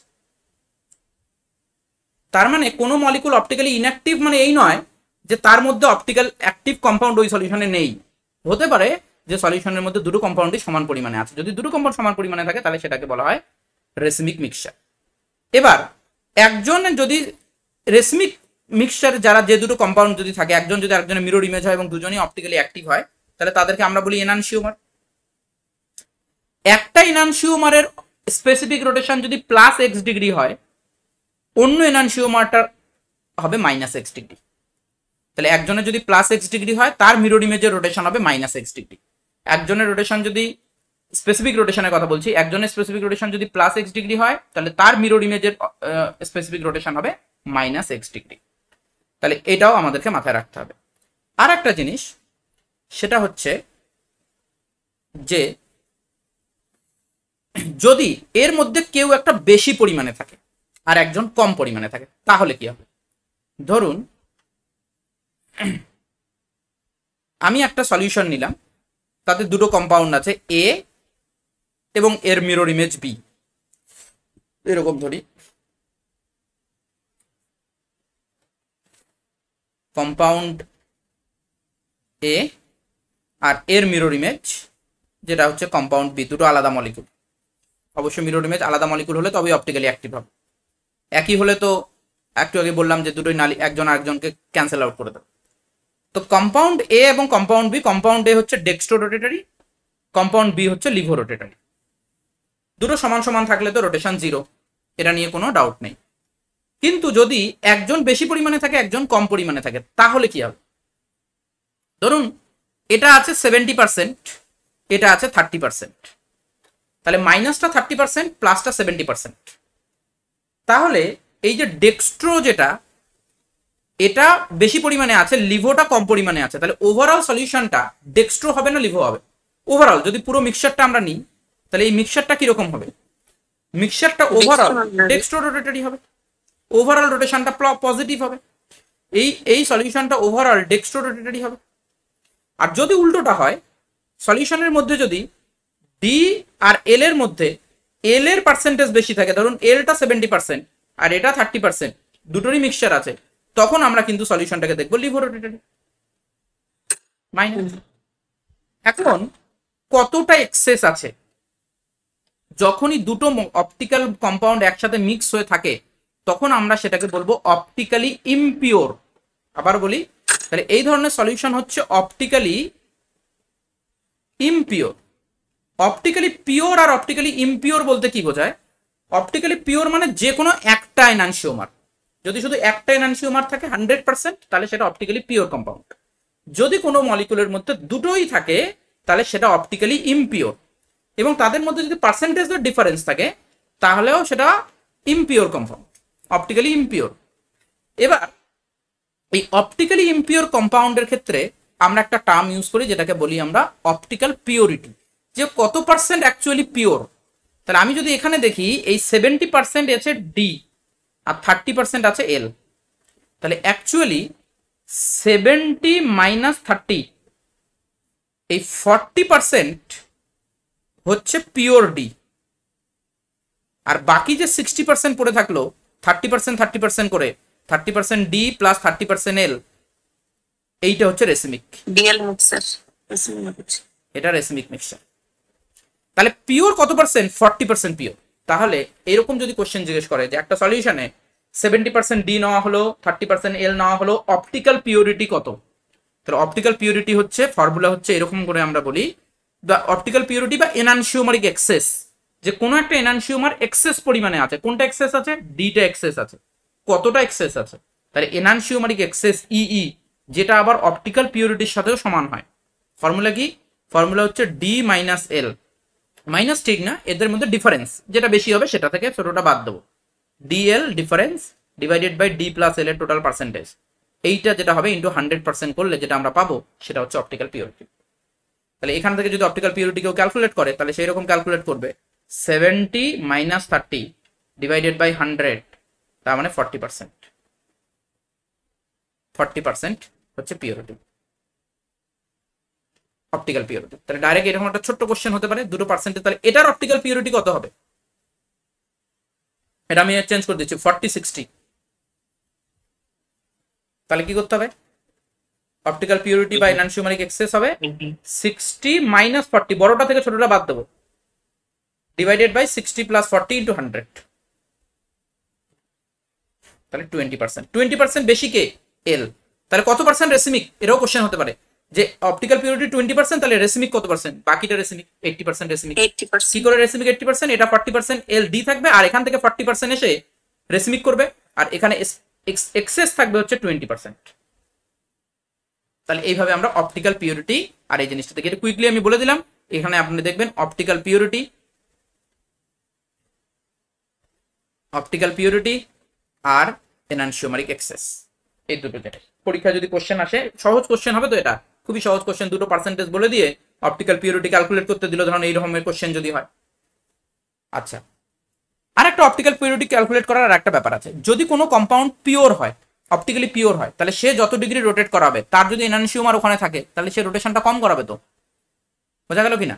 যে ধরুন একটা কম্পাউন্ড একা যদি থাকতো, ধরুন 100 ডিগ্রি রোটেট করাতো, এবার ওর মধ্যে যদি তার প্লাস 100 করাতো, এবার ওর মধ্যে যদি তার মানে নেগেটিভ বা লিভো আইসোমারটা থাকে, তাহলে সে তো উল্টো দিকে কিছুটা ঘুরিয়ে দেবে, তার মানে ওভারঅল রোটেশনটা কি হবে? 100 থেকে কম হবে। তার মানে যদি কেউ অপটিক্যালি ইমপিওর হয় আর কেউ যদি অপটিক্যালি পিওর হয়, তাহলে অপটিক্যাল পিওরের রোটেশন বেশি হবে অপটিক্যাল ইমপিওরের থেকে। এটা ক্লিয়ার? তাহলে কোনো মলিকুলের যদি অপটিক্যাল পিওরিটি বের করতে হয় তাহলে আমরা দেখবো যে কতটা অপটিক্যাল রোটেশন দেখছি, অবজার্ভ রোটেশনটা কত, আর অ্যাকচুয়ালি কত হওয়ার কথা ছিল স্পেসিফিক রোটেশনটা। তো অবজার্ভ স্পেসিফিক রোটেশনটা কত আর অ্যাকচুয়াল পিওর এনানসিওমারের স্পেসিফিক রোটেশনটা কত, এই দুটোর মধ্যে যে ডিফারেন্সটা হবে সেটাকে 100 দিয়ে মাল্টিপ্লাই করলেই আমরা অপটিক্যাল পিওরিটি পাই। ঠিক আছে? তাহলে এটা গেল এখান থেকে অপটিক্যাল পিওরিটির পার্ট। তাহলে এই অবধি আমাদের কোনটা এটা লাস্টের পার্টটা। হ্যাঁ বলছি, তো ধরুন দুটো মলিকিউল আছে, একটা ডি একটা এল, ডি যদি একা থাকে তাহলে ধরুন 100 ডিগ্রি ঘোরায়, প্লাস 100 ডিগ্রি ঘোরায়। আমি ডি এর মধ্যে কিছুটা পরিমাণ এল যদি মিশিয়ে দিই, তাহলে কি আর স্পেসিফিক রোটেশনটা 100 থাকবে না কমে যাবে? অবজার্ভ রোটেশনটা, অবজার্ভ স্পেসিফিক, জিরো হয়ে যাবে না স্যার?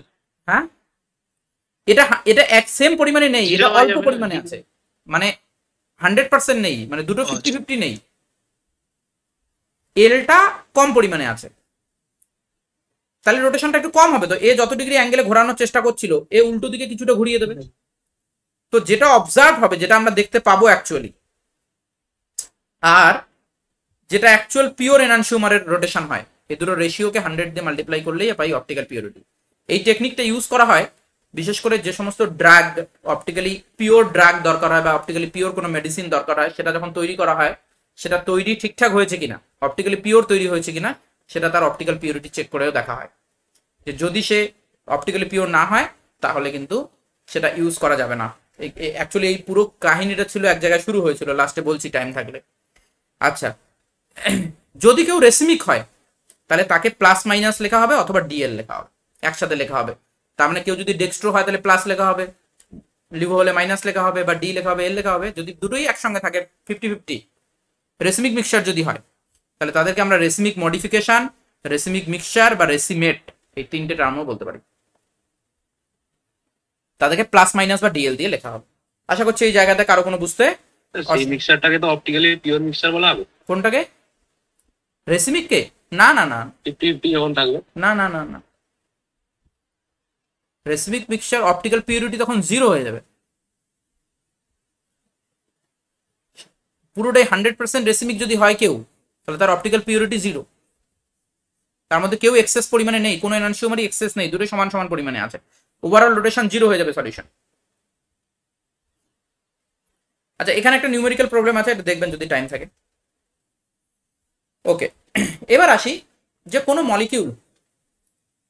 মলিকিউল অপটিক্যালি অ্যাক্টিভ হবে কি হবে না, কি দেখে বুঝবো?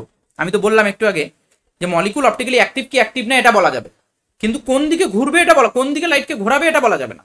কিন্তু এটুকু তো বলা যাবে যে লাইটটা অপটিক্যালি, কম্পাউন্ডটা অপটিক্যালি অ্যাক্টিভ কি অ্যাক্টিভ না, মানে কম্পাউন্ডটা লাইটকে রোটেট করাবে কি করাবে না, এটা স্ট্রাকচার দেখে বলা যাবে। বলা যাবে না কি কোন দিকে ঘোরাবে এটা বলা যাবে না, সেটা এক্সপেরিমেন্ট করে বলতে হবে। এখন কোশ্চেন হচ্ছে যে কি দেখে বুঝবো যে মলিকুলটা লাইটকে রোটেট করাতে পারবে কি পারবে না। তার একটা কন্ডিশন আছে। যদি মলিকিউলটা মানে কাইরাল সেন্টার থাকে তাহলে কাইরাল সেন্টার থাকে, কাইরাল সেন্টার থাকলেই হবে না। আর আসছি আমি, এখানে একটা কথা আছে যে মলিকুলের মধ্যে হ্যান্ডনেস থাকতে হবে। টার্মটা আমি ইউজ করছি, হ্যান্ডনেস বা হ্যান্ডেডনেস বলে। ব্যাপারটা কি? এই যে কাইরাল কাইরাল বলে আমরা সবসময় চেঁচাই, এই কাইরাল কথাটার মানেই হচ্ছে হাত। এই কাইরাল কথাটা গ্রিক ওয়ার্ড, এই কথাটার মানে হচ্ছে হাত। আপনি দেখুন আপনার যে ডান হাতটা আছে আর বাঁ হাতটা যেটা আছে, এই দুটো কিন্তু একটা আর একটা মিরর ইমেজ। তার মানে ঋত্বিক রোশন যদি কেউ না হয়, তাহলে তার মাঝখানে যদি এখানে একটা মিরর রাখা হয়, আর ডান হাতটা আর বাঁ হাতটা যদি পাশাপাশি রাখা হয়, তাহলে মনে হবে যে ডান হাতটা বাঁ হাতটা মিরর ইমেজ, এটা আর এটা এর মিরর ইমেজ। যদি কোনো মলিকিউলেও এরকম হয় যে ও একটা আর একটা মিরর ইমেজ, কিন্তু সুপার ইম্পোজেবল নয়, আপনি ডান হাতটা কেটে বাঁ হাতে লাগাতে পারবেন না, আপনার ডান হাতটা বাঁ হাতের সাথে সুপার ইম্পোজ করবে না, ডান হাতটা বাঁ হাতে কোনোভাবে মিলে যাবে না। তাহলে যদি কোনো মলিকুলের ক্ষেত্রে এরকম সিচুয়েশন তৈরি হয় যে তার ডান হাতটা, তার মানে তার একটা মলিকিউল তার মিরর ইমেজের সঙ্গে কমপ্লিটলি সুপার ইম্পোজেবল নয়, নন সুপার ইম্পোজেবল মিরর ইমেজ, তখন আমরা সেই মলিকুলটাকে বলবো অপটিক্যালি অ্যাক্টিভ মলিকুল বা কাইরাল মলিকুল, বা যে মলিকুলের মধ্যে হ্যান্ডনেস আছে। কনসেপ্টটা কি বোঝাতে পেরেছি? তাহলে সিম্পল জিনিস, যেখানে আপনি যখন দেখবেন যে কোনো বইয়ের মধ্যে যেখানে এই কাইরালিটি এইসব কথা বলা আছে, সেখানে দেখবেন দুটো হাতের ছবি এরকম করে দেওয়া আছে বইয়ের। হ্যাঁ তা এর মানে হচ্ছে এটাই যে আপনার মলিকুল, হ্যাঁ বলুন স্যার। তার মানে কি এনানসিওমার হতে হবে? হ্যাঁ, এনানসিওমার হতেই হবে, তো না হলে তো অপটিক্যাল অ্যাক্টিভিটির প্রশ্নই আসছে না। কেউ যদি তার মিরর ইমেজের সাথে সুপার ইম্পোজেবল হয়, তাহলে তো সেই ক্যান্সেল করে দেবে। আমি প্রথমেই বললাম যে একটা মলিকিউল তার মিরর ইমেজ যদি সুপার ইম্পোজেবল হয়, তাহলে আপনি যখন একটা কন্টেনারের মধ্যে কোটি কোটি লাখ লাখ মলিকুল রেখেছেন, তাহলে একটা মলিকুল যেদিকে ঘোরাবে ওর মিরর ইমেজটাও যদি ওখানে থাকে সে তো উল্টো দিকে ঘুরিয়ে দেবে, ওভারঅল রোটেশন 0 হয়ে যাবে। এমন হতে হবে যে তার মিরর ইমেজটা আলাদা কম্পাউন্ড হতে হবে, তাহলে কোনো একটা মলিকুলকে একা রাখলে তার মিরর ইমেজ সলিউশনে যেন না থাকে, তাহলেই সে রোটেট করাতে পারবে। আচ্ছা, এইবার তাহলে মলিকুল এবং তার মিরর ইমেজ নন সুপার ইম্পোজেবল হতে হবে, এটাই হচ্ছে মেইন কন্ডিশন মলিকুলের অপটিক্যালি অ্যাক্টিভ হওয়ার। কিন্তু একটা ইম্পর্টেন্ট পয়েন্ট আমি এখানে একটুখানি বলার চেষ্টা করি, মলিকুলের মধ্যে এরকম সিচুয়েশন থাকলেই সে অপটিক্যালি অ্যাক্টিভ হবে তারও কোনো গ্যারান্টি নেই। এইটা অনেকে আপনারা হয়তো পড়েননি। দেখুন একটা জিনিস বলি, একটা মলিকুলের কথা বলি, এই যে মলিকুলটা, এই মলিকুলটাকে দেখে বলুন তো এখানে একটা সেন্টার আছে কিনা, কাইরাল সেন্টার? 4টে গ্রুপ আলাদা তো। তা কাউকে যদি এই মলিকুলটা দিয়ে বলা হয় যে এই মলিকুলটা অপটিক্যালি অ্যাক্টিভ কি ইনঅ্যাক্টিভ, সে তো এক চান্সে বলে দেবে যে না না এটা এই মলিকুলটা অপটিক্যালি অ্যাক্টিভ হবে, কিন্তু এটা অপটিক্যালি ইনঅ্যাক্টিভ মলিকুল। এখন কোশ্চেন হচ্ছে কেন? অপটিক্যালি অ্যাক্টিভ হলেই হবে না, তার স্পেসিফিক রোটেশনটাকে সিগনিফিকেন্ট অ্যামাউন্টে হতে হবে। তো ধরুন আপনি এই মলিকুলটা হ্যাঁ বোঝা যাচ্ছে যে হ্যাঁ কাইরাল আছে, কিন্তু এ এমন রোটেশন করায় যেটা অবজারভেবলই নয়, মানে রোটেশনটা দেখুন, স্পেসিফিক রোটেশনের ভ্যালুটা দেখুন 0.00001, 0.00001 ডিগ্রি। তা আপনি অবজার্ভই তো করতে পারবেন না 0.001 ডিগ্রি স্পেসিফিক রোটেশন, তা আপনি তো বলবেন অপটিক্যালি ইনঅ্যাক্টিভ, কারণ এটা তো তখন লাইটকে মনে হবে না যে লাইটটা ঘুরিয়েছে, কত ডিগ্রি অ্যাঙ্গেলে ঘোরাবে, বোঝাই যাবে না। তো এইরকম সিচুয়েশনও হতে পারে যে আপনি সব কন্ডিশন মিলে গেল তাও অপটিক্যালি ইনঅ্যাক্টিভ। ইন্টারেস্টিং না? সব কন্ডিশন মিলে গেল তাও অপটিক্যালি ইনঅ্যাক্টিভ।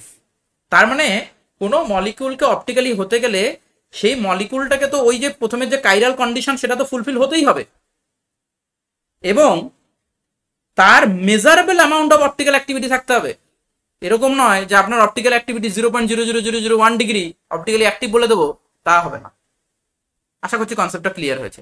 আর একটা কনসেপ্ট আছে, সেটা হচ্ছে এটা, এখানে কি যে এই মলিকুলটার মধ্যে দেখুন এই সেন্টারটা কিন্তু 4টে গ্রুপ আলাদা কনসিডার করতে পারি, একটা হাইড্রোজেন, একটা মিথাইল, একটা ইথাইল আর একটা লোন পেয়ার, 4টে গ্রুপ আলাদা।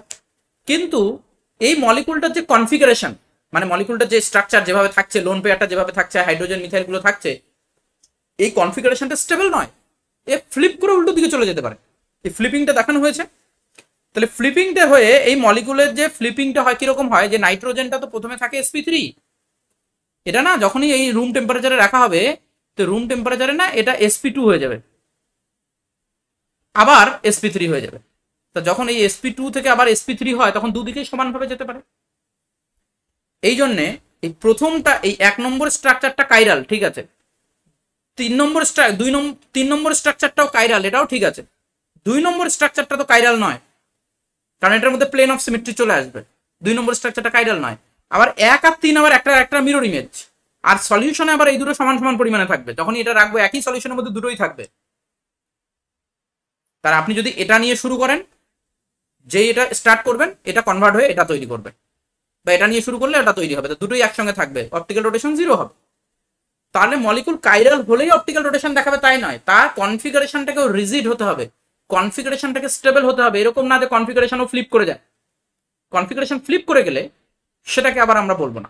তাহলে এইটাও একটা ইন্টারেস্টিং পয়েন্ট যে কনফিগারেশনালি এটাকে যদি আনস্টেবল হয় তাহলেও সে, আমরা এই এফেক্টটাকে আমব্রেলা এফেক্টও বলে। মনে হচ্ছে না ছাতাটা উল্টে দিয়েছি, যে এখানে একটা ধরুন এটা একটা ছাতা এরকম ঝড়ে উল্টে গেছে, আর এই ছাতাটাও ধরুন উল্টো দিকে ঝড়ে উল্টে গেছে, তো এই আমব্রেলা এফেক্ট, তো আমব্রেলা এফেক্ট বলে এটাকে। তো যাই হোক, তো এখানে পয়েন্টটা আছে, এখানে sp2টা একটু এক্সপ্লেন করুন তো। এই নাইট্রোজেনটা তো sp3 না, এই নাইট্রোজেনটাতে কটা বন্ড আছে?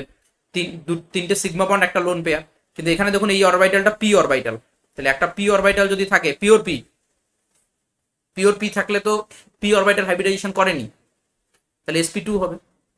আচ্ছা ঠিক আছে। আচ্ছা, তাহলে এই দুটো কন্ডিশন বুঝতে পেরেছেন। তাহলে অ্যাকচুয়াল কন্ডিশন কি, কাইরাল হতে হবে, মানে হ্যান্ডেডনেস থাকতে হবে, আর কনফিগারেশনালি স্টেবল হতে হবে, আর তার significant amount of optical activity থাকতে হবে, তবেই সে মলিকুল অপটিক্যালি অ্যাক্টিভ হবে।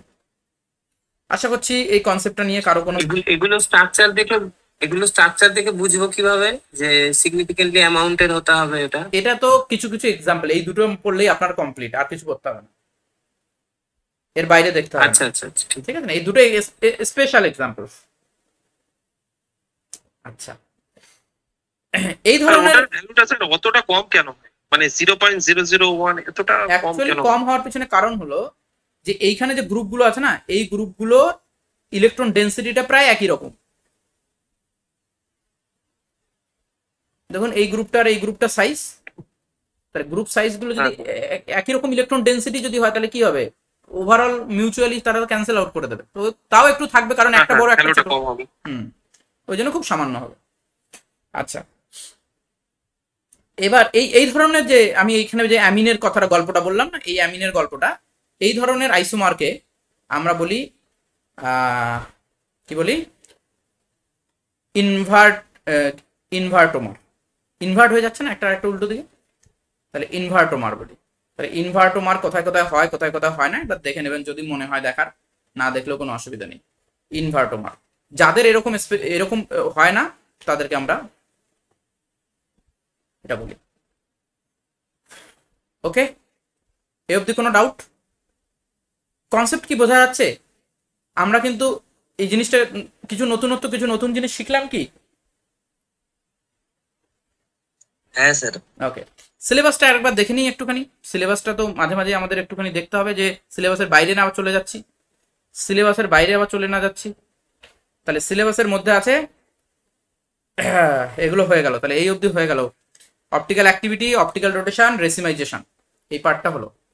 এবার আসছি আমরা element of symmetry, asymmetry and dissymmetric molecules. Element of symmetry এই পয়েন্টটাতে আসি, আমি বই থেকেই ডাইরেক্ট দেখাই। আচ্ছা, এলিমেন্ট অফ সিমেট্রি এই জিনিসটা কিরকম আমি বলছি। সিমেট্রি এলিমেন্ট, আমি এটাকে একটুখানি এক্সপ্লেইন করি এখানে।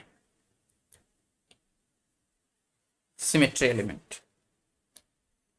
আমাদের কাছে টোটাল 4টে সিমেট্রি এলিমেন্ট আছে, একটা একটা করে বলি। এক নম্বর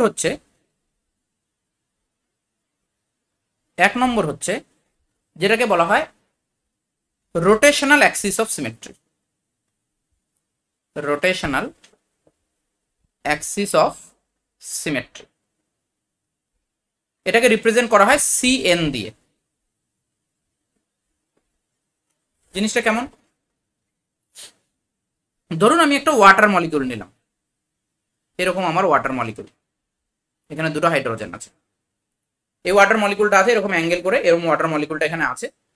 এই ওয়াটার মলিকিউলের এই মাঝখান বরাবর এই অক্সিজেনটার মধ্যে দিয়ে আমি একটা কাঠি ভরে দিলাম, একটা কাঠি, একটা অ্যাক্সিস আমি এর মধ্যে ভরে দিলাম। এই অক্সিজেনটার ভিতর দিয়ে একটা অ্যাক্সিসকে এরকম ভরে দিলাম, একটা কাঠি দিয়ে দিলাম, দিয়ে এই কাঠি বরাবর আমি এটাকে 180 ডিগ্রি রোটেট করালাম। ওইটা কাঠিটাকে এরকম করে ধরে 180 ডিগ্রি রোটেট করালাম। তাহলে এই দিকের হাইড্রোজেনটা এখানে চলে যাবে আর এই দিকের হাইড্রোজেনটা এখানে চলে আসবে, এরকম হবে তো ঘটনাটা। রোটেশন করানোর পরে হাইড্রোজেন দুটো নিজেদের জায়গা চেঞ্জ করে নেবে, তাই তো? একটা এরকম আছে, আমি এইভাবে রোটেট করে দিলাম, তাহলে একটা হাইড্রোজেন এখান থেকে এখানে গেল আর ওই হাইড্রোজেনটা এখান থেকে এখানে আসলো। এবার আমি যদি আপনার চোখ বন্ধ করে দিই, দিয়ে যদি রোটেট করাই, করে যদি মলিকুলটাকে রেখে দিই, দিয়ে বলি যে রোটেশন করিয়েছি কি করিনি, আপনি বলুন, সেটা কি বলা সম্ভব? কারো যদি চোখ বন্ধ করে রেখে এই মলিকুলটার ওই অ্যাক্সিস বরাবর 180 ডিগ্রি রোটেট করিয়ে রাখা হয়, দিয়ে তাকে যদি জিজ্ঞেস করা হয় যে বলুন রোটেশন করিয়েছি কি করাইনি, সে কি বলতে পারবে? পারবে না। তার মানে রোটেশন করার আগে এবং রোটেশন করার পরে স্ট্রাকচারটা ইনডিস্টিংগুইশেবল, মানে দুটোকে আলাদাভাবে চেনা যাবে না। যদি কোনো মলিকুলের মধ্যে এইরকম কোনো একটা অ্যাক্সিসকে লাগানো যায় যে সেই অ্যাক্সিস বরাবর কোনো একটা অ্যাঙ্গেলে রোটেট করানোর পরেও মলিকুলটা আগে যেরকম ছিল সেরকমই থাকে, আলাদাভাবে বোঝাই যায় না যে অ্যাকচুয়াল মলিকুলটাকে রোটেট করানো হয়েছে কি হয়নি, তাহলে সেই অ্যাক্সিসটাকে বলা হয় রোটেশনাল অ্যাক্সিস অফ সিমেট্রি। বোঝা গেছে? তার মানে আমি যদি এরকম ভাবি যে আমার কাছে এরকম একটা মলিকিউল আছে, এই মলিকিউলটা এখানে হাইড্রোজেন, এখানে হাইড্রোজেন, এখানে হাইড্রোজেন, এখানে হাইড্রোজেন, এই মলিকিউলটা প্লানার, আমি এই মলিকুলটাতে এই দিক বরাবর আমি একটা অ্যাক্সিস কনসিডার করলাম, করার পরে আমি এই অ্যাক্সিস বরাবর মলিকুলটাকে এরকম করে 180 ডিগ্রি রোটেট করে দিলাম, কেউ বলতে পারবে না যে আমি অ্যাকচুয়ালি রোটেট করিয়েছি কি করাইনি। বা এই দিক বরাবর যদি আমি একটা অ্যাক্সিসকে ভরে দিই, একটা কাঠি ভরে দিই, দিয়ে এখানেও যদি 180 ডিগ্রি অ্যাঙ্গেলে ঘোরাই, তাহলে এই হাইড্রোজেনটা মানে এইরকম করেও যদি ঘোরাই, তাহলে এই হাইড্রোজেনগুলো ওই দিকে যাবে, ওই হাইড্রোজেনগুলো এই দিকে আসবে। তাহলেও বলা যাবে না যে অ্যাকচুয়ালি রোটেশন হয়েছে কি হয়নি। তো দুটো কেসেই আমরা এই দুটো অ্যাক্সিসের ক্ষেত্রে বা এরকম করে যদি উপর থেকে একটা অ্যাক্সিস মানে এরকম করে যদি একটা অ্যাক্সিস এখানে ভরে দেওয়া হয় এবং তাতেও যদি 180 ডিগ্রি রোটেট করানো হয়, তাও বলা যাবে না যে অ্যাকচুয়ালি রোটেট করানো হয়েছে কি হয়নি। তো এই যত ডিগ্রি অ্যাঙ্গেলে আমরা রোটেট করাই, যে কোনো অ্যাঙ্গেল হতে পারে সেটার উপর বেস করেই এন এর ভ্যালুটা আসে। এন এর ভ্যালুটা হচ্ছে 360 ডিগ্রি বাই থিটা, যে অ্যাঙ্গেলে আমি রোটেট করাচ্ছি। তা যদি কাউকে আমি 180 ডিগ্রি অ্যাঙ্গেলে রোটেট করাই, তাহলে এন এর ভ্যালুটা হবে 2, তাহলে এই অ্যাক্সিসটার নাম হবে C2, এখানকার এই অ্যাক্সিসটার নাম হবে C2 অ্যাক্সিস, এই অ্যাক্সিসটার নাম হবে C2 অ্যাক্সিস, এই অ্যাক্সিসটার নাম হবে C2 অ্যাক্সিস। কাউকে যদি 60 ডিগ্রি অ্যাঙ্গেলে ঘোরাই, তারপরে যদি সে একই রকম আসে, তাহলে সেটাকে আমরা বলবো C3 অ্যাক্সিস। তাহলে এরকম করে যে কোনো অ্যাক্সিস হতে পারে। বোঝা গেছে? কোনো মলিকুলের মধ্যে যদি এরকম কোনো অ্যাক্সিস পসিবল হয়, তাহলে আমরা বলি রোটেশনাল অ্যাক্সিস অফ সিমেট্রি। আশা করছি কনসেপ্টটা বুঝতে কারো অসুবিধা নেই। তাহলে এটা হচ্ছে প্রথম পয়েন্ট, যে রোটেশনাল অ্যাক্সিস অফ সিমেট্রি। যেমন এই মলিকুলটার ক্ষেত্রে এটা C3, এই মলিকুলটার ক্ষেত্রে এই অ্যাক্সিসটাকে C3 বলেছে। কেন C3 বলেছে? কারণ এইখানে যদি আমি রোটেট করাই, তাহলে এই ক্লোরিনটাকে এখানে নিয়ে যেতে, এই ক্লোরিনটাকে এখানে আনতে, আর এই ক্লোরিনটাকে এখানে যদি আনি, একবার যদি রোটেট করাই 60 ডিগ্রি, তাহলে কিন্তু একই রকম স্ট্রাকচারটা থাকবে, স্ট্রাকচারটা কিন্তু আর আলাদাভাবে বোঝা যাবে না। ওই জন্যে 360 ডিগ্রি বাই 60 ডিগ্রি এটা হবে এন এর ভ্যালু, আর এন এর ভ্যালুটা কত হচ্ছে 3, তাহলে এই অ্যাক্সিসটার নাম হবে C3 অ্যাক্সিস। তাহলে এই ধরনের 120 হবে না? হ্যাঁ, 120 120টা C3টা একই জায়গায়, ওই জন্য আমরা মিনিমাম রোটেশনটা নেব, একই অ্যাক্সিস ওটা। আমরা সবসময় এই এন এর ম্যাক্সিমাম ভ্যালুটা নেব। যদি মনে করুন এটাতে যদি আপনি এইখানে যদি 120 ঘোরান, তাহলে এন এর ভ্যালুটা কত আসবে? 360 ডিগ্রি বাই 120 ডিগ্রি কত হচ্ছে? ওটা তো 3 আসছে না, আগেরটা কত আসছিল? 60 না, এটা 120 ঘোরাতে হবে, সরি, এটা 120 ডিগ্রি ঘোরাতে হবে। 120 ডিগ্রি ঘোরালে তবে এটা আসবে 3, তাহলে এটা 3 হচ্ছে। ঠিক আছে? তো যদি এরকম হয় যে আমি একটা যেমন এক্সাম্পল বলছি, যেমন বেনজিনের এইখানে যদি আমি একটা অ্যাক্সিস কনসিডার করি, এই উপর থেকে এখানে ভরে দিয়েছি, এটা কিভাবে আছে বোঝা যাচ্ছে? যে উপর থেকে নিচের দিকে বেনজিনের, তাহলে এই কার্বনটাকে এখানে নিয়ে যেতে গেলে আমাকে কত ডিগ্রি অ্যাঙ্গেল ঘোরাতে হবে?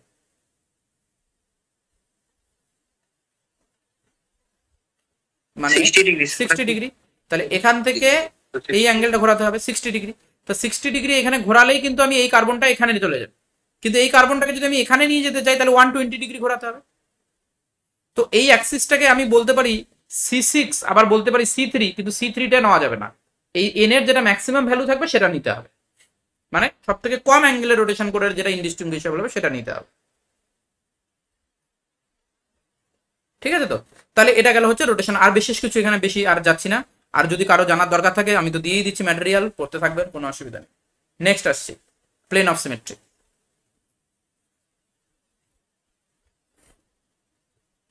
যদি পড়তে পড়তে কোনো জায়গায় অসুবিধা হয় আমাকে হোয়াটসঅ্যাপ করবেন, কোনো অসুবিধা নেই, আমি বলে দেবো। Plane of symmetry, plane of সিমেট্রিকে আমরা সিগমা দিয়ে লিখি। সিগমা ব্যাপারটা কেমন, যে একটা মলিকুল আমি নিলাম, ধরুন এই মলিকুলটা আমি নিলাম,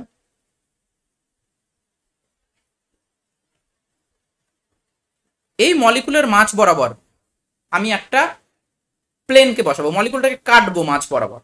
তা ধরুন আমি এই মলিকুলটাকে এই বরাবর কাটলাম, এইখানে আমি একটা প্লেন বসিয়ে দিলাম মলিকুলটার। এটা 3 ডাইমেনশনালি ভাবতে হবে, যে এইটাকে আমি এইরকম করে এই প্লেনটাকে এর মধ্যে দিয়ে কাট করে বসিয়ে দিয়েছি। তাহলে একটা হাফ অন্য হাফটার মিরর ইমেজ কিনা, একটা হাফ অন্য হাফটার মিরর ইমেজ কিনা। যদি এরকম হয় কোনো মলিকুলের ক্ষেত্রে, যে মলিকুলটাকে আমরা যদি ওর মধ্যে একটা প্লেন পাস করাতে পারি, যে প্লেনটা মলিকুলটাকে সমান দুটো ভাগে ভাগ করবে, একটা ভাগ আর একটা ভাগের মিরর ইমেজ হবে, তাহলে সেটাকে আমরা বলবো plane of symmetry, sigma plane of symmetry. যেমন এই রকম মলিকুলের ক্ষেত্রেও প্লেন অফ সিমেট্রি দেখা যায়। আমরা যদি ফিশার প্রজেকশনে লিখি, একটু আগে কে একজন বলছিলেন যে কাইরাল সেন্টার থাকলে অপটিক্যাল অ্যাক্টিভ হবে, না। এইখানে দেখুন এটা কাইরাল সেন্টার, 4টে গ্রুপ আলাদা আছে, কিন্তু এর মধ্যে প্লেন অফ সিমেট্রি আছে। তাহলে প্লেন অফ সিমেট্রি থাকলেই সেই মলিকুলটা অপটিক্যালি ইনঅ্যাক্টিভ হবে। তাহলে প্লেন অফ সিমেট্রি এইরকম কম্পাউন্ডে থাকলে এটাকে আমরা মেসো কম্পাউন্ড বলি। যদি কোনো কম্পাউন্ডে কাইরাল সেন্টার থাকে এবং প্লেন অফ সিমেট্রি থাকে তখন তাকে মেসো কম্পাউন্ড বলবো। আচ্ছা, তাহলে ইফ প্রেজেন্ট কোনো কম্পাউন্ডের মধ্যে যদি sigma plane of symmetry present থাকে তাহলে সেই মলিকুলটা অপটিক্যালি ইনঅ্যাক্টিভ হবে। অপটিক্যালি ইনঅ্যাক্টিভ রিজন কি? রিজন হচ্ছে mutual cancellation, intramolecular cancellation of rotation. এর এই প্রথম হাফটা যেদিকে ঘোরাবে, এটা যেহেতু এই হাফটা যেহেতু ওর মিরর ইমেজ, তাহলে উল্টো দিকে ঘোরাবে। তাহলে একটা মলিকুলই প্রথম হাফ যেদিকে ঘোরাবে অন্য হাফটা উল্টো দিকে ঘোরাবে, একটা মলিকুলেরই রোটেশনটা ক্যান্সেলেশন হয়ে যাবে। এটা কি ধরনের ক্যান্সেলেশন আমরা বলবো? এটাকে আমরা বলবো ইন্টারনাল কম্পেনসেশন। এটা কোশ্চেন আসে, ইন্টারনাল কম্পেনসেশন হচ্ছে অফ রোটেশন। যে কোনো কম্পাউন্ড যদি মেসো কম্পাউন্ড হয় তাহলে সে অপটিক্যালি ইনঅ্যাক্টিভ হওয়ার পেছনে কারণ কি? তার কারণ হচ্ছে যে প্রথম হাফটা যেদিকে রোটেট করাবে পরের হাফটা তার উল্টো দিকে রোটেট করাবে লাইটকে, এবং এটা একই মলিকুলের মধ্যেই ক্যান্সেল আউট হয়ে যাবে। এরকম এর মিরর ইমেজ দেখারই দরকার নেই, প্রথম মলিকুলটার মধ্যেই ক্যান্সেল আউট হয়ে যাবে। ইন্টারনাল কম্পেনসেশন অফ রোটেশন আমরা বলি, যার জন্য এটা অপটিক্যালি ইনঅ্যাক্টিভ হয়। তাহলে কারোর মধ্যে সিগমা প্লেন অফ সিমেট্রি থাকলে সে অপটিক্যালি ইনঅ্যাক্টিভ হবে। এটা গেল একটা point sigma plane of symmetry নিয়ে এখানে বলা আছে। এবার সিগমা প্লেন অফ সিমেট্রি আবার 3 ধরনের হয়, sigma H, sigma V, sigma D. তো ওগুলো আমাদের জানার দরকার নেই, আমাদের শুধু এই মলিকুলটা দেখলেই হবে। আর যদি কারো মনে হয় যে একটু পড়বো, আর পড়েছেন অবভিয়াসলি পড়েছেন আগে গ্রাজুয়েশনে, আর একবার দেখলে মনে পড়ে যাবে sigma D, sigma H, sigma V. আচ্ছা, নেক্সট আসছে সেন্টার অফ সিমেট্রি, থার্ড। তাহলে থার্ড এটা 2 নম্বর সিমেট্রি এলিমেন্ট। 3 নম্বর সিমেট্রি এলিমেন্ট আমরা বলি সেন্টার অফ সিমেট্রি। এটাকে আই দিয়ে লিখি। এটাকে আবার বলা হয় পয়েন্ট অফ সিমেট্রি, অনেক বই এটাকে পয়েন্ট অফ সিমেট্রিও বলে, অনেক বই এটাকে আবার বলে ইনভার্সন সেন্টার, ওই জন্য আই দিয়ে রিপ্রেজেন্ট করা হয়, ইনভার্সন থেকে আই। কেমন? একটা মলিকুল যদি আমি নিই, ধরুন এরকম একটা মলিকুল,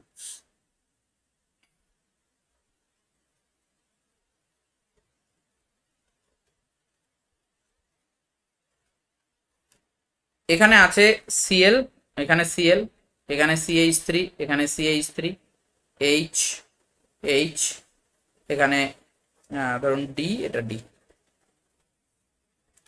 কোনো একটা মলিকুলের মধ্যে, সেটা যে কোনো মলিকুল হতে পারে, তার ভিতরে বা বাইরে যে কোনো জায়গায় যদি আমি একটা পয়েন্টকে কনসিডার করি, একটা পয়েন্ট অফ সিমেট্রি বলি, তো একটা পয়েন্টকে কনসিডার করি, একটা সেন্টারকে কনসিডার করি, যে সেন্টারটা থেকে দুদিকে সমান ডিস্টেন্স গেলে একই গ্রুপ পাওয়া যায়। মানে ধরুন এই সেন্টারটা থেকে আপনি উপরের দিকে একটা ডিস্টেন্স এলেন, কি পেলেন? ক্লোরিন। সেম ডিস্টেন্সটা আপনাকে অপোজিট দিকেও যেতে হবে, তাহলে এখান থেকে অপোজিট দিকে সেম ডিস্টেন্স যেতে হবে, সেম ডিস্টেন্স গিয়ে যদি দেখি সেম গ্রুপই আছে, তাহলে সেই পয়েন্টটাকে বলা হবে পয়েন্ট অফ সিমেট্রি। এবং এটা একটা আর একটার ইনভার্সন। দেখুন এই পয়েন্টের থ্রুতে দেখলে ওই ক্লোরিনটা যদি একদিকে ঘোরায় তাহলে এই ক্লোরিনটা উল্টো দিকে ঘোরাবে, তাহলে এইটা হচ্ছে ইনভার্সন সেন্টার। এবং এটা শুধু একটা গ্রুপের জন্য হলে হবে না, মলিকুলের মধ্যে যতগুলো গ্রুপ আছে সবার ক্ষেত্রেই এটা অ্যাপ্লিকেবল হতে হবে। তাহলে কোনো একটা গ্রুপ থেকে ওই পয়েন্টে যাব, ওই পয়েন্ট থেকে উল্টো দিকে সেম ডিস্টেন্স যাব, যদি সেম গ্রুপ পাই, যেমন হাইড্রোজেন, এখান থেকে আমি এই পয়েন্টে গেলাম, উল্টো দিকে সেম ডিস্টেন্স গেলাম, সেম গ্রুপ পাই, তাহলে সেটা পয়েন্ট অফ সিমেট্রি। এখানেও তাই, উল্টো দিকে সেম গ্রুপ ডিস্টেন্স যাই, সেম গ্রুপ পাই, তাহলে সেটা point of symmetry. If present, কি মনে হয় যদি এটা থাকে মলিকুল অপটিক্যালি অ্যাক্টিভ হবে না ইনঅ্যাক্টিভ হবে? ইনঅ্যাক্টিভ হবে, কারণ এই ক্লোরিন যা ঘোরাবে তার উল্টো দিকে ঘোরাবে, ইনভার্সন করবে, লাইটের ইনভার্সন সেন্টার বলি আমরা। তাহলে এটা অপটিক্যালি ইনঅ্যাক্টিভ হবে।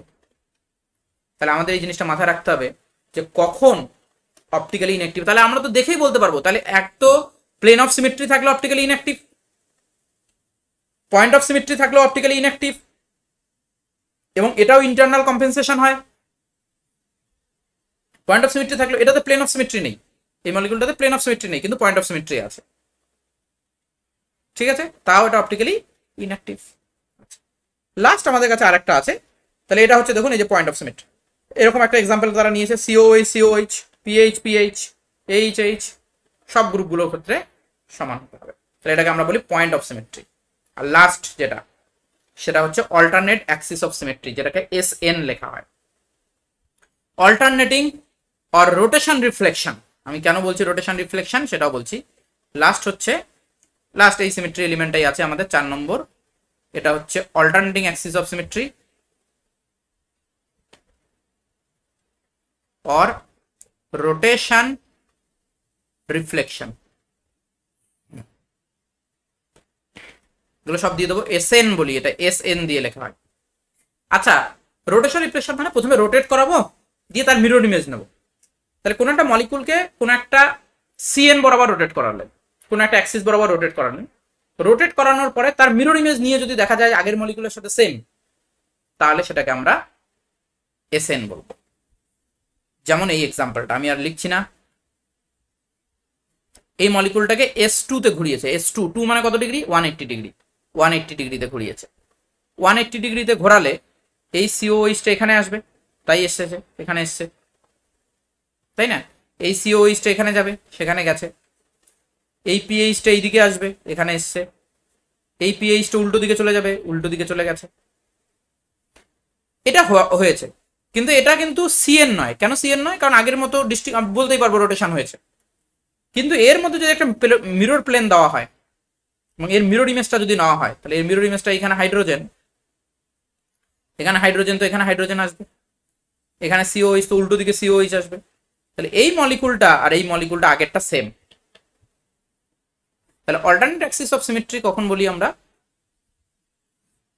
তাহলে প্রথমে রোটেট করতে হবে, তারপরে তার রিফ্লেকশন দেখতে হবে। রোটেট করে রিফ্লেকশন যদি আগের মলিকুলের সেম হয়, তাহলে যে অ্যাক্সিস বরাবর রোটেট করিয়েছি সেটা তো সিএন নয়, সেটা SN, alternate axis of symmetry. আশা করছি ক্লিয়ার, এটা কোনো বুঝতে অসুবিধা নেই। আর এই লাইনটা হচ্ছে অ্যাকচুয়াল ইম্পর্টেন্ট লাইন, হচ্ছে এটা যেটা আমরা এতক্ষণ ধরে বলছি, যে it is to be remember that plane of symmetry is equivalent to one-fold alternate axis of symmetry S1 and center of symmetry I is equivalent to two-fold alternate axis of symmetry S2. S1 করা মানে sigma, S2 মানে I। দেখুন এর মধ্যে I আছে, দেখুন তো এই পয়েন্ট, এটার মধ্যে I আছে না নেই, I আছে, এই যে I আছে না, I থাকা মানে তার S2 হবে, আর সিগমা থাকা মানে তার S1 হবে। যাই হোক, তো এটা একটা ইম্পর্টেন্ট পয়েন্ট, দেখবেন একবার। অল্টারনেটিং অ্যাক্সিস অফ সিমেট্রি থাকলেই কি সেন্টার অফ সিমেট্রি থাকবে? না, নাও থাকতে পারে, নাও থাকতে পারে। আচ্ছা, ওকে, তো এই অবধি হয়ে গেল, কোনো কারো ডাউট আছে বুঝতে? তাহলে এটা হচ্ছে সিমেট্রি এলিমেন্টস। কোথায় গেল সিলেবাস, সিলেবাস, সিলেবাস,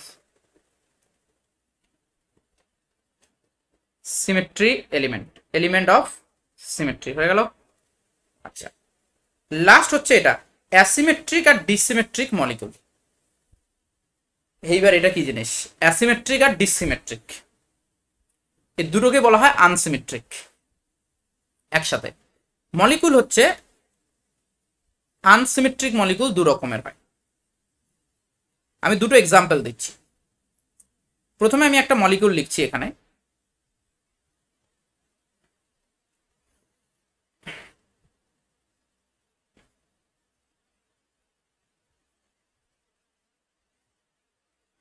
এই মলিকুলটার মধ্যে প্লেন অফ সিমেট্রি আছে,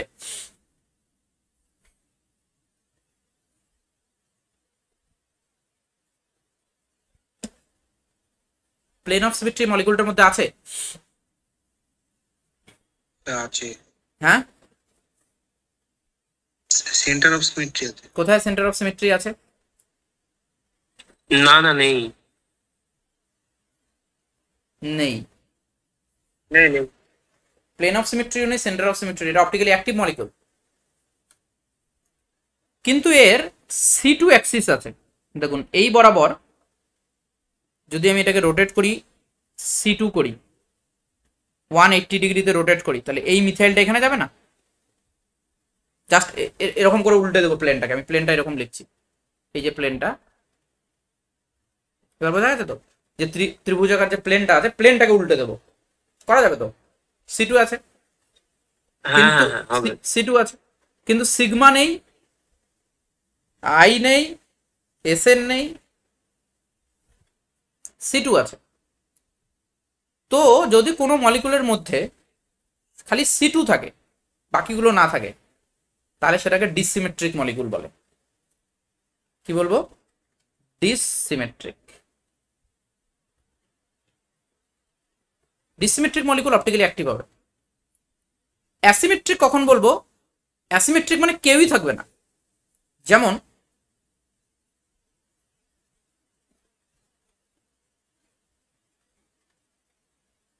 এখানে বারবার ওই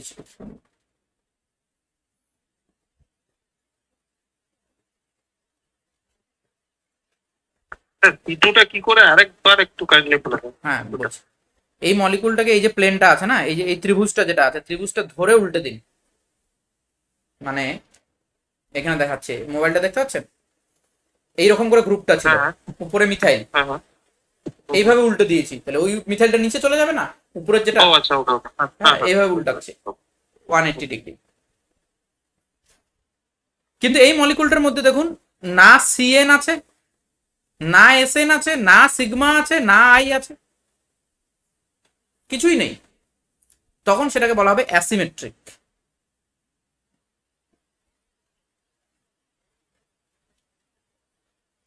এ for absence, A for all. Dissymmetric তার মানে স্যার C2 অনলি C2 থাকবে। অনলি না, C2 না, সিএন থাকবে, মানে সিএন থাকবে, C2 হতে পারে, অন্য হতে পারে, সিএনটা থাকবে, বাকিগুলো থাকবে না। Okay sir. Axis of symmetry থাকবে তাই শুধু। হ্যাঁ, অ্যাক্সিস অফ সিমেট্রি থাকবে তার। এবং এই দুই ধরনের মলিকুলকে একসাথে বলা হয় আনসিমেট্রিক মলিকুল।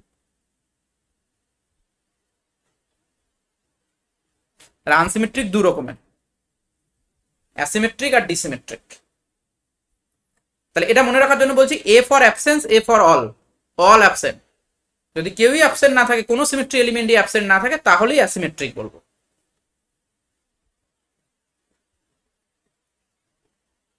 এইটুকুই জানার দরকার আছে, এর বেশি জানার দরকার আমার মনে হয় নেই এই পয়েন্টটা থেকে। কারণ পরীক্ষা যদি কোশ্চেন আসে, সিম্পলি জিজ্ঞেস করবে which of the following is asymmetric molecule, which of the following is dissymmetric molecule, এই কোশ্চেনটা হতে পারে যদি আসে ডাইরেক্ট। তাহলে এইটা হয়ে গেল অ্যাসিমেট্রিক আর ডিসিমেট্রিক মলিকুল। এই অবধি কোনো doubt? No sir. Last part আমরা যাচ্ছি, কনফিগারেশন অ্যান্ড কনফার্মেশন। এটা তো এর আগের দিন আমি বলেছিলাম, ডিএলআরএস এগুলোকে কনফিগারেশন বলি আমরা, ইজেড এগুলোকে কনফিগারেশন বলি, যেটা পরের দিন আসবে আমাদের জিওমেট্রিক্যাল আইসোমারিজমে। আজকে যেটুকু আমি বলবো যে ডিফারেন্সটা কি, কনফার্মেশন আর কনফিগারেশনের মধ্যে কি ডিফারেন্স, শুধু সেইটুকু বলবো। আচ্ছা, এখানে আমি সেটা নিয়েওছি কোথায় যেন একটা, হ্যাঁ এই যেটা, what is the difference between configuration and confirmation, এই পার্টটা আমি একটা উপর উপরে জিনিসটা আমি একটু বোঝানোর চেষ্টা করছি, কনসেপ্টটা ক্লিয়ারলি হয়ে যাবে। যে ধরুন একটা মলিকিউল আছে, তার মিরর ইমেজ আছে, আপনি কি মলিকুলটাকে কোনোভাবে রোটেট করিয়ে তার মিরর ইমেজটাকে বানাতে পারবেন? সম্ভব না। আমরা এর আগের দিনে এটা দেখেছি যে কোনো মলিকুলকে জাস্ট রোটেট করিয়ে করিয়ে তার মিরর ইমেজ কখনোই বানানো যায় না। মানে যদি সে মলিকুলটা অপটিক্যালি অ্যাক্টিভ হয়, কাইরাল মলিকুল হয়, তাহলে ধরুন এই মলিকুলটা আমি নিয়েছি, এই মলিকুলটা এখানে OH, এখানে H, এর যেটা মিরর ইমেজ সেটা হচ্ছে এটা। এই দুটো তো আলাদা মলিকুল, এই দুটো আলাদা মলিকুল, এই দুটো আলাদা মলিকুল, এই মলিকুলটা এবং এর মিরর ইমেজটা দুটোই আলাদা মলিকুল। আমি কি কোনোভাবেও পারবো যে এই মলিকুলটাকে শুধু রোটেট করিয়ে এই স্ট্রাকচারটাতে আনতে? কোনোভাবেও সম্ভব নয়। আমি যদি রোটেট করি 180 ডিগ্রি, কেউ যদি ভাবে যে আমি এইরকম একটা অ্যাক্সিস ভরবো, এখানে এই বরাবর একটা অ্যাক্সিস ভরে দেবো, ভরে দিয়ে 180 ডিগ্রি রোটেট করাবো, তো মিথাইলটা এইদিকে আসবে, ওইসটা তো বিলো দ্য প্লেন চলে যাবে, কিন্তু এখানে ওইস অ্যাবভ দ্য প্লেন, মিলবেই না, নন সুপার ইম্পোজেবল, যেটা আমরা আগে থেকে জানি নন সুপার ইম্পোজেবল। তো কি হবে, কোনো মলিকুলকে, এই মলিকুলটাকে যদি এখানে নিয়ে যেতে হয় না, বন্ড ভাঙতেই হবে। কিরকম ভাঙতে হবে, যে একটা গ্রুপকে এখানে দিতে হবে আর ওই গ্রুপটাকে এখানে আনতে হবে, তবেই এটা হবে। এর আগের দিন আমি বলেছিলাম এক্সচেঞ্জ করতে হবে একটা গ্রুপে, রোটেশন করিয়ে হবে না। এক্সচেঞ্জ কিভাবে করা যায়, যে এই ওইসটাকে এখান থেকে ভেঙে, ওইসটাকে ভেঙে বের করে নেবো, হাইড্রোজেনটাকে ভেঙে বের করে নেবো, ওইসটা হাইড্রোজেনের জায়গায় লাগিয়ে দেবো, হাইড্রোজেনটা ওইসের জায়গায় লাগিয়ে দেবো, সেটাই তো এক্সচেঞ্জ বলছিলাম আমরা। উইথাউট ব্রেকিং বন্ড আমরা কনফিগারেশনের চেঞ্জ করতে পারবো না, এটাকে বলছি কনফিগারেশন। কনফিগারেশন ব্যাপারটা হচ্ছে যে মলিকুলের এই যে অ্যারেঞ্জমেন্ট, এই গ্রুপগুলোর 3 ডাইমেনশনাল বা স্পেশিয়াল অ্যারেঞ্জমেন্টটা কেমন, স্পেশাল অ্যারেঞ্জমেন্টটা চেঞ্জ করতে গেলে বন্ড ব্রেক করতে হবে। উইথাউট ব্রেকিং বন্ড আমরা কনফিগারেশনাল চেঞ্জ করতে পারবো না। কিন্তু একটা মলিকিউল সে নিউম্যান প্রজেকশনে আছে, নিউম্যান প্রজেকশনে আছে, এখানে ধরি CH3, এখানে H, এখানে H, এখানে আছে CH3, এখানে H, এখানে H। এইটাকে আমি এইখানে নিয়ে যেতে পারবো কিনা উইদাউট ব্রেকিং বন্ড?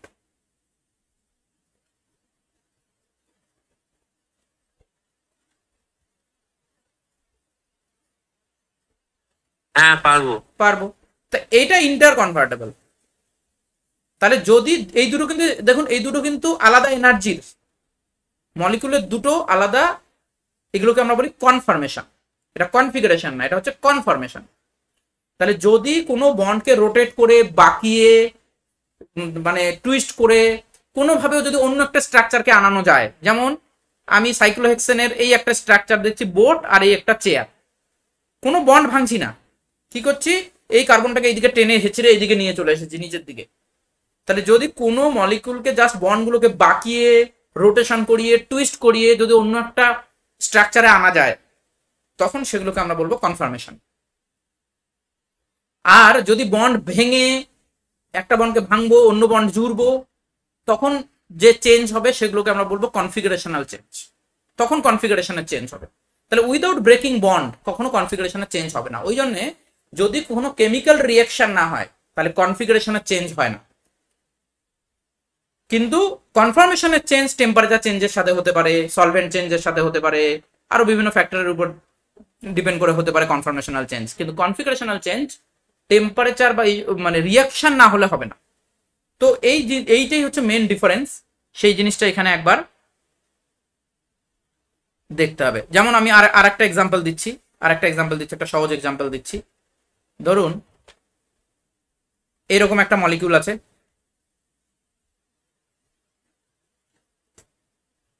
এর আরেকটা, এটাকে কি বলবো, কনফিগারেশন না কনফর্মেশন?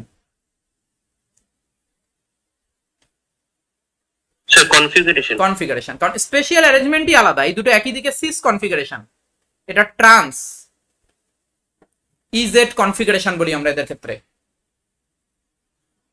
এটা জেড, এটা ইজেড কনফিগারেশন আমরা বলি। কেন কনফিগারেশন বলি? কারণ কোনোভাবে এটাকে রোটেট করা, এটা তো রোটেট হবে না, রোটেশন তো অ্যালাউড নাই বন্ডে। তা রোটেট করিয়ে আমি এটা বানাতে পারবো না। একমাত্র পসিবল হচ্ছে যে এই হাইড্রোজেনটাকে ভেঙে যদি এখানে জুড়ে দিই আর মিথাইলটাকে ভেঙে যদি এখানে আনি, তবেই হবে। তার মানে কনফিগারেশনাল চেঞ্জ বন্ড ব্রেকেজ ছাড়া হবে না, বন্ড ব্রেক করা ছাড়া হবে না। এই জায়গাটা একবার রিডিং করবেন যে এটার মধ্যে বেসিক ডিফারেন্স কি, এটা ইম্পর্টেন্ট, কনফিগারেশন অ্যান্ড কনফর্মেশন। তাহলে এই পয়েন্টটা আমাদের হয়ে গেল। আমি কিন্তু খুব ডিটেলসে যাচ্ছি না, যদি কারো জানার দরকার হয় আরো ডিটেলসে, তাহলে ম্যাটেরিয়াল আমার কাছে আছে, চাইবেন আমি দিয়ে দেবো, পড়তে থাকবেন। যদি মনে হয় যে আরো আমি ডিটেলসে জানবো, আগে এই পরীক্ষাটা হয়ে যাক, তারপরে যদি মনে হয় যে কখনো মানে ভালোবেসে সাবজেক্টের প্রতি তো সবার নিশ্চয়ই ভালোবাসা আছে, না হলে অনার্স করেছেন কি জন্যে। তো আরো যদি ভালো লাগার জায়গা তৈরি করতে চান, সাবজেক্ট ভেরি ভেরি ইন্টারেস্টিং জায়গা, আরো যদি ভালো লাগার জায়গা তৈরি করতে চান, তো সে পরে আবার দেখা যাবে, আগে এই এক্সামটা উতরে যাক তারপরে দেখছি। তাহলে এই অবধি আমাদের হয়ে গেল কনফার্মেশন, স্যার রোটামার্স আর কনফার্মার্স রোটোমার্স আর কনফার্মার্স একই জিনিস, কারণ রোটেশন করিয়েই পাচ্ছেন। কিন্তু রোটোমারের সাথে এটা মিলিয়ে দিলে গুলিয়ে দিলে হবে না। কোনটা? তো টুইস্ট করে হয়। হ্যাঁ হ্যাঁ, রোটামারটা বন্ড বন্ড ঘুরিয়ে ঘুরিয়ে হয় না, সিঙ্গেল বন্ড ঘুরিয়ে ঘুরিয়ে হয়, তো রোটামার ওটাকে বলি। কিন্তু এটাকে এর সাথে গুলিয়ে দিলে হবে না, এটাকে রোটামার বলা যাবে না আবার। ঠিক স্যার, ঠিক ওকে। আছে, রোটামার শুধু ওর ক্ষেত্রে বলা যাবে যেখানে বন্ড রোটেট করিয়ে করিয়ে পাওয়া যায়। আশা করছি এই কনসেপ্টটা কারো কোনো ডাউট আর নেই আমার মনে হয়, সব জায়গা বুঝতে পেরেছেন অপটিক্যাল রোটেশন কেন হয়, এই লটা। ঠিক আছে, ইম্পর্টেন্ট হচ্ছে এটা, এটা থেকে কোশ্চেন যেহেতু হয়েছে আবারও হতে পারে, এবার একটু অন্যরকম ভাবে কোশ্চেন দিতে পারে। এনানসিও আমার যতটা ধারণা অপটিক্যাল পিউরিটি আর এনানসিওমেরিক এক্সেসের উপরেই কোশ্চেন দেবে, নিউমেরিক্যাল প্রবলেম আমার যতটা ধারণা, একবার দেখে পরীক্ষা হলে বোঝা যাবে যে এখানে যেমন নিউমেরিক্যাল প্রবলেম দিয়েছে না, তার মানে এদের টেন্ডেন্সি হচ্ছে যে অপটিক্যাল থেকে একটা নিউমেরিক্যাল প্রবলেম দেওয়ার। তো নিউমেরিক্যাল প্রবলেম অপটিক্যাল থেকে আর একটা টাইপেরই আছে, সেটা হচ্ছে অপটিক্যাল পিউরিটি আর এনানসিওমেরিক এক্সেস বের করা। তো যদি এটা না দেয় তাহলে ওটা দেবে। অথবা এরকম কোশ্চেন হতে পারে, কনসেন্ট্রেশন ডাবল করা হলো, লেন্থ হাফ করা হলো, অপটিক্যাল রোটেশন কত হবে, এরকম কোশ্চেন। ঠিক আছে, আচ্ছা তাহলে আর কিছু বাকি আছে? হয়ে গেল। নেক্সট দিন আমরা পড়বো কি? নেক্সট দিনের বলে দিই সিলেবাসটা। নেক্সট দিনের সিলেবাসটা হচ্ছে, নেক্সট দিনের আমরা সিলেবাস পড়বো এটা, geometrical isomerism involving CH double bond and CN bond. কিন্তু আরেকটা জায়গায় আছে, এটা এখানে তো এইটুকু লিখে দিয়ে ছেড়ে দিয়েছে, কিন্তু এটা আরেক জায়গায় আছে, সেটা হচ্ছে এইখানে, এই যে atropisomerism in biphenyl excluding RS করতে হবে না, আর সাবস্টিটিউটেড অ্যালিন, এই জায়গাটা আছে। Resolution and racemic modification, Walden inversion, mutarotation, asymmetric synthesis, epimerization, elementary idea আর স্পেসিফিক স্টেরিওসিলেক্টিভ রিঅ্যাকশন, এই পার্টটা, আর জিওমেট্রিক্যাল, এটা নেক্সট ক্লাসে পাবো। বলুন, কারো কোনো কোশ্চেন আছে? আপনারা সাবস্ক্রিপশন সবাইকে নিতে পারছেন? হ্যাঁ হ্যালো স্যার, হ্যাঁ বলুন।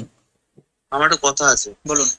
এই যে গতকাল আমি ওই শেষে ঢুকেছিলাম, হ্যাঁ হ্যাঁ আপনার সাথে কথা হয়েছিল যে ফিজিক্যাল কেমিস্ট্রির সেকেন্ড পার্টটা আপনি গ্রুপে দেখলাম আপডেট করেছেন। এটাতে হ্যাঁ হ্যাঁ হ্যাঁ, সাবস্ক্রিপশনটা নিতে গেলে ওখানে ওই পেমেন্ট দেখাচ্ছে 99 আর মাসে, ওইটা কি?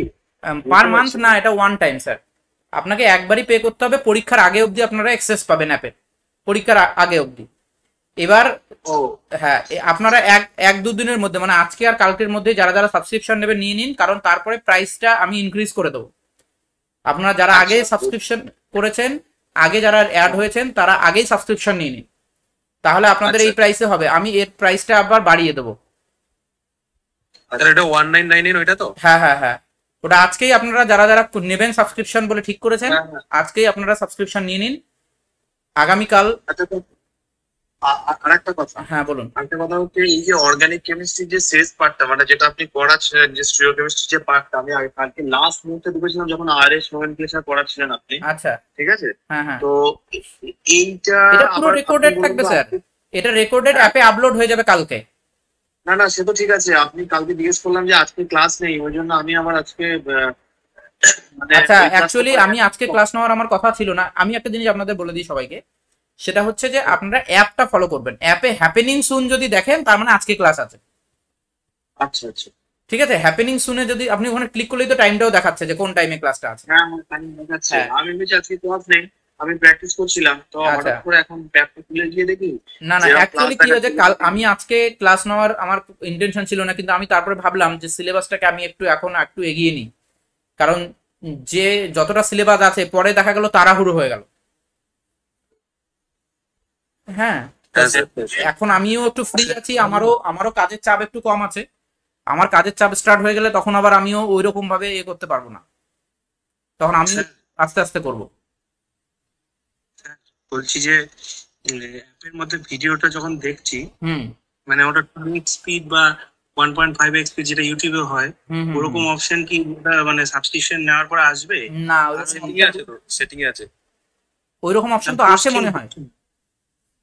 না হ্যাঁ স্যার, সেটিং এ আছে, সেটিং এ সেটিং এ আছে। আছে, সেটিং এ, হ্যাঁ আর একটা জিনিস আর করতে full হবে, screen ফোনটাকে ধরুন রোটেট করালে ওটা বড় হয়ে যাবে। কিরকম করে, ফোনের যে স্ক্রিন রোটেশনটা অন করে দেবেন প্রথমে, দিয়ে ফোনটাকে এরকম করে রোটেট করে নেবেন, তাহলে দেখবেন ওটা পুরো ফুল স্ক্রিন চলে আসবে। Okay sir. এবার অ্যাপে এটা করা হয়েছে এই জন্য, মানে বাকি জায়গাগুলোতে ক্লিক করতে দেওয়া হয় না এই জন্য, না হলে তো লিঙ্কটা কপি হয়ে যাবে। ধরুন আমি যে আপলোড দিচ্ছি স্যার মোবাইলে সাবস্ক্রিপশন করে ল্যাপটপে করা যাবে? না, করা যাবে না, মোবাইলে করা যাবে, ল্যাপটপে দিলে তো লিঙ্ক কপি হয়ে যাচ্ছে, তো ওই জন্যে মানে শুধু মোবাইলেই হবে। আপাতত এখনো ল্যাপটপে আছে, কিন্তু যখন আমি 15 তারিখের পর যখন করবে, ল্যাপটপের অ্যাক্সেস বন্ধ হয়ে যাবে। স্যার একটা কথা বলছি আগের দিনের যে অর্গানিকের যে ক্লাসটা আর আজকের যে যেটুকু ক্লাসটা হলো, এই যেটুকু করলাম আর কি, হুম হুম। এই পুরো ক্লাসটা কি অ্যাপের মধ্যে থাকবে না ইউটিউবে থাকবে, কোনটা? পুরো ক্লাসটা দেখুন, অ্যাপে তো সবগুলোই থাকবে, ইউটিউবে সব যাবে না। ইউটিউবে কি হবে, ইউটিউবে আমি বলে দিচ্ছি, ইউটিউবের ক্ষেত্রে কি হবে, ইউটিউবের ক্ষেত্রে কোনো মানে কোনোদিন ইউটিউবের লেকচার আমি দেবো না হয়তো, কিন্তু অ্যাপে সব আসবে। আচ্ছা, ওই জন্যই তো, যেটুকু আগের দিন লাস্টটুকু পড়েছি ওটুকুও পাবো তো? হ্যাঁ অবশ্যই সব পাবেন। আর ওই জন্যই তো সাবস্ক্রিপশন নেওয়ার প্রশ্নটা আসছে, না হলে সাবস্ক্রিপশন কি জন্য আবার, হ্যাঁ হ্যাঁ হ্যাঁ হ্যাঁ। যদি ইউটিউবে ফ্রিতে ওইটা পাওয়া যায়। ওটা কত টাকা পড়েছিল? আমি তো দেখতেই মানে দেখাচ্ছে কত 99 না কত কি দেখাচ্ছে ওটা। হ্যাঁ 2000 টাকা, 1999। আচ্ছা আচ্ছা আচ্ছা, ঠিক আছে, তো আপনারা যারা যারা সাবস্ক্রিপশন নেবেন আজকেই সাবস্ক্রিপশন নিয়ে নিন, কারণ কালকে আমি প্রাইসটা একটু বাড়িয়ে দেবো সাবস্ক্রিপশনের। আচ্ছা ঠিক আছে। ঠিক আছে, আচ্ছা তাহলে আজকে এখানে এন্ড করছি স্যার, গুড নাইট। স্যার আরেকটা জিনিস, হ্যাঁ, স্যার, বলুন। সাবস্ক্রিপশন যেটা নিয়েছি হুম। ওটা কনফার্মেশন শো তো হচ্ছে না কোথাও, মানে আপনি কনফার্ম করেছেন অবভিয়াসলি, বাট সাবস্ক্রিপশন যদি ওটা কোনো আপনার show হচ্ছে পেমেন্ট যদি হয়ে গেছে, তাহলে আমার কাছে সব ইনফরমেশন চলে আসবে যে কোথায় পেমেন্ট হয়েছে কি হয়নি। আমি আচ্ছা অ্যাপে কোথাও শো করবে না? অ্যাপে কোথাও কিছু শো করবে না। আমি 15 তারিখে যাদের Okay. যাদের সাবস্ক্রিপশন নেওয়া থাকবে না, তারা অটোমেটিক্যালি কোর্স থেকে বাইরে চলে যাবে। আর তাদেরকে আবার যদি কোর্সে এন্ট্রি করতে হয়, তাহলে সেটা প্রসেসিং ফি প্লাস ওই আরো গেটওয়ে চার্জ আরো অনেক কিছু দিয়ে এন্ট্রি করতে হবে, এবং প্রাইসও অনেক বেশি থাকবে। ঠিক স্যার আছে, বলছি স্যার, কালকের দিনটা স্যার রাখুন, কারণ মোবাইলের সঙ্গে ব্যাংকের অ্যাকাউন্টটা তো লিঙ্ক নেই, তো কালকে করব। ঠিক আছে, তো যারা যারা নেবেন স্যার, আজকে বলছি কালকের আপনি- মধ্যে নিয়ে নিন। হ্যাঁ স্যার বলছি, হ্যাঁ বলুন। স্যার বলছি ক্লাস সপ্তাহে কদিন নেবেন স্যার? দেখুন এখন তো আপাতত 4 তারিখ হলো, 3টে ক্লাস নিলাম। আচ্ছা ঠিক আছে, আমি চেষ্টা করব 5 দিন ক্লাস নেওয়ার। ঠিক আছে, আমার টোটাল হিসেব আছে, টোটাল আমার ক্লাস নিতে হবে, আমি যেটা হিসেব করে রেখেছি যে আমার যদি পুরো সিলেবাসটা কভার করতে হয়, তাহলে আমাকে টোটাল ক্লাস নিতে হবে 65। আমরা দিন কতদিন পাচ্ছি বলুন? 2 মাস, আড়াই মাস। 2.5 মাস পাচ্ছি মানে কি, কতদিন?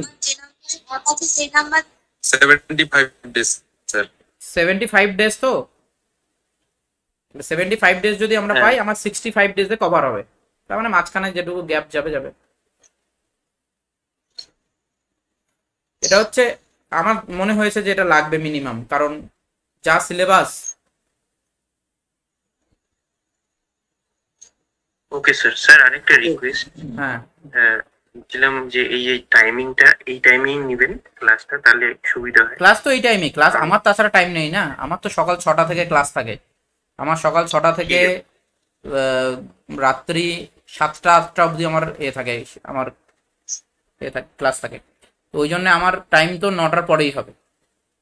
আমি Okay, আরো sir, একটু পরে করছিলাম, আমি একটু 10টার দিকে করছিলাম, তারপরে দেখছি যে 12টা 12:30 বেজে যাচ্ছে। আমার তো সকালে আমার 6টা থেকে ক্লাস থাকে এখানে, ওই জন্য ওকে স্যার। প্রবলেম। তাই এবার ভাবলাম যে আমি 9:30 থেকে 11:30 এর মধ্যেই আমি কমপ্লিট করে দেবো।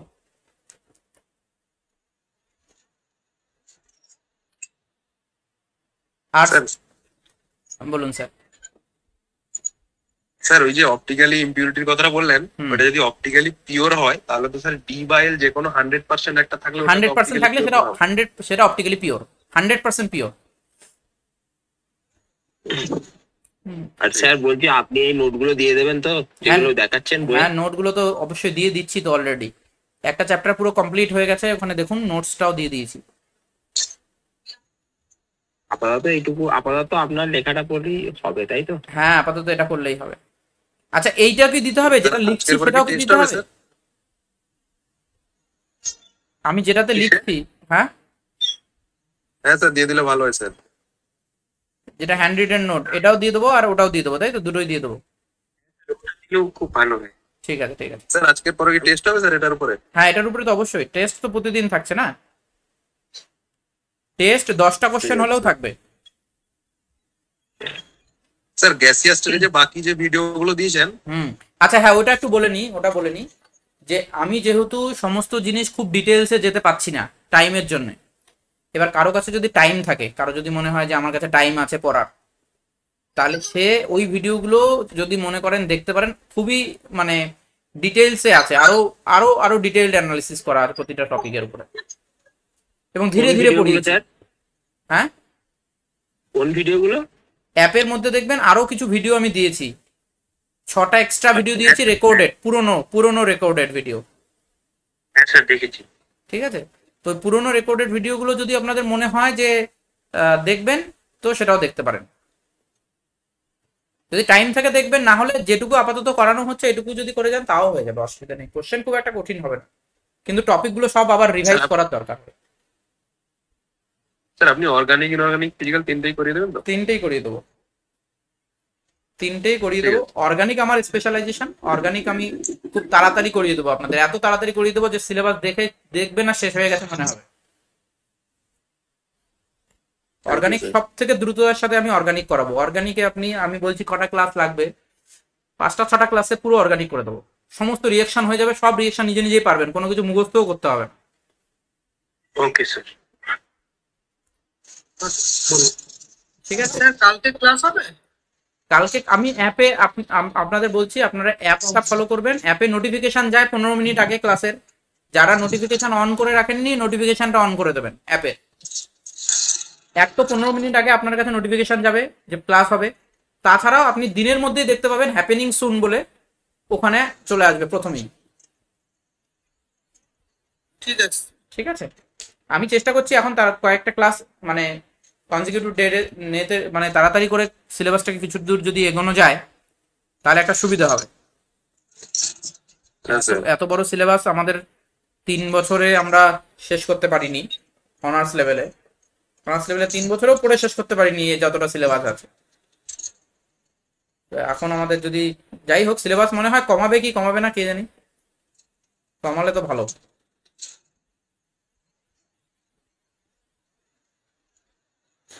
ঠিক আছে স্যার, তাহলে sir good night. Good night. Okay sir, good night sir.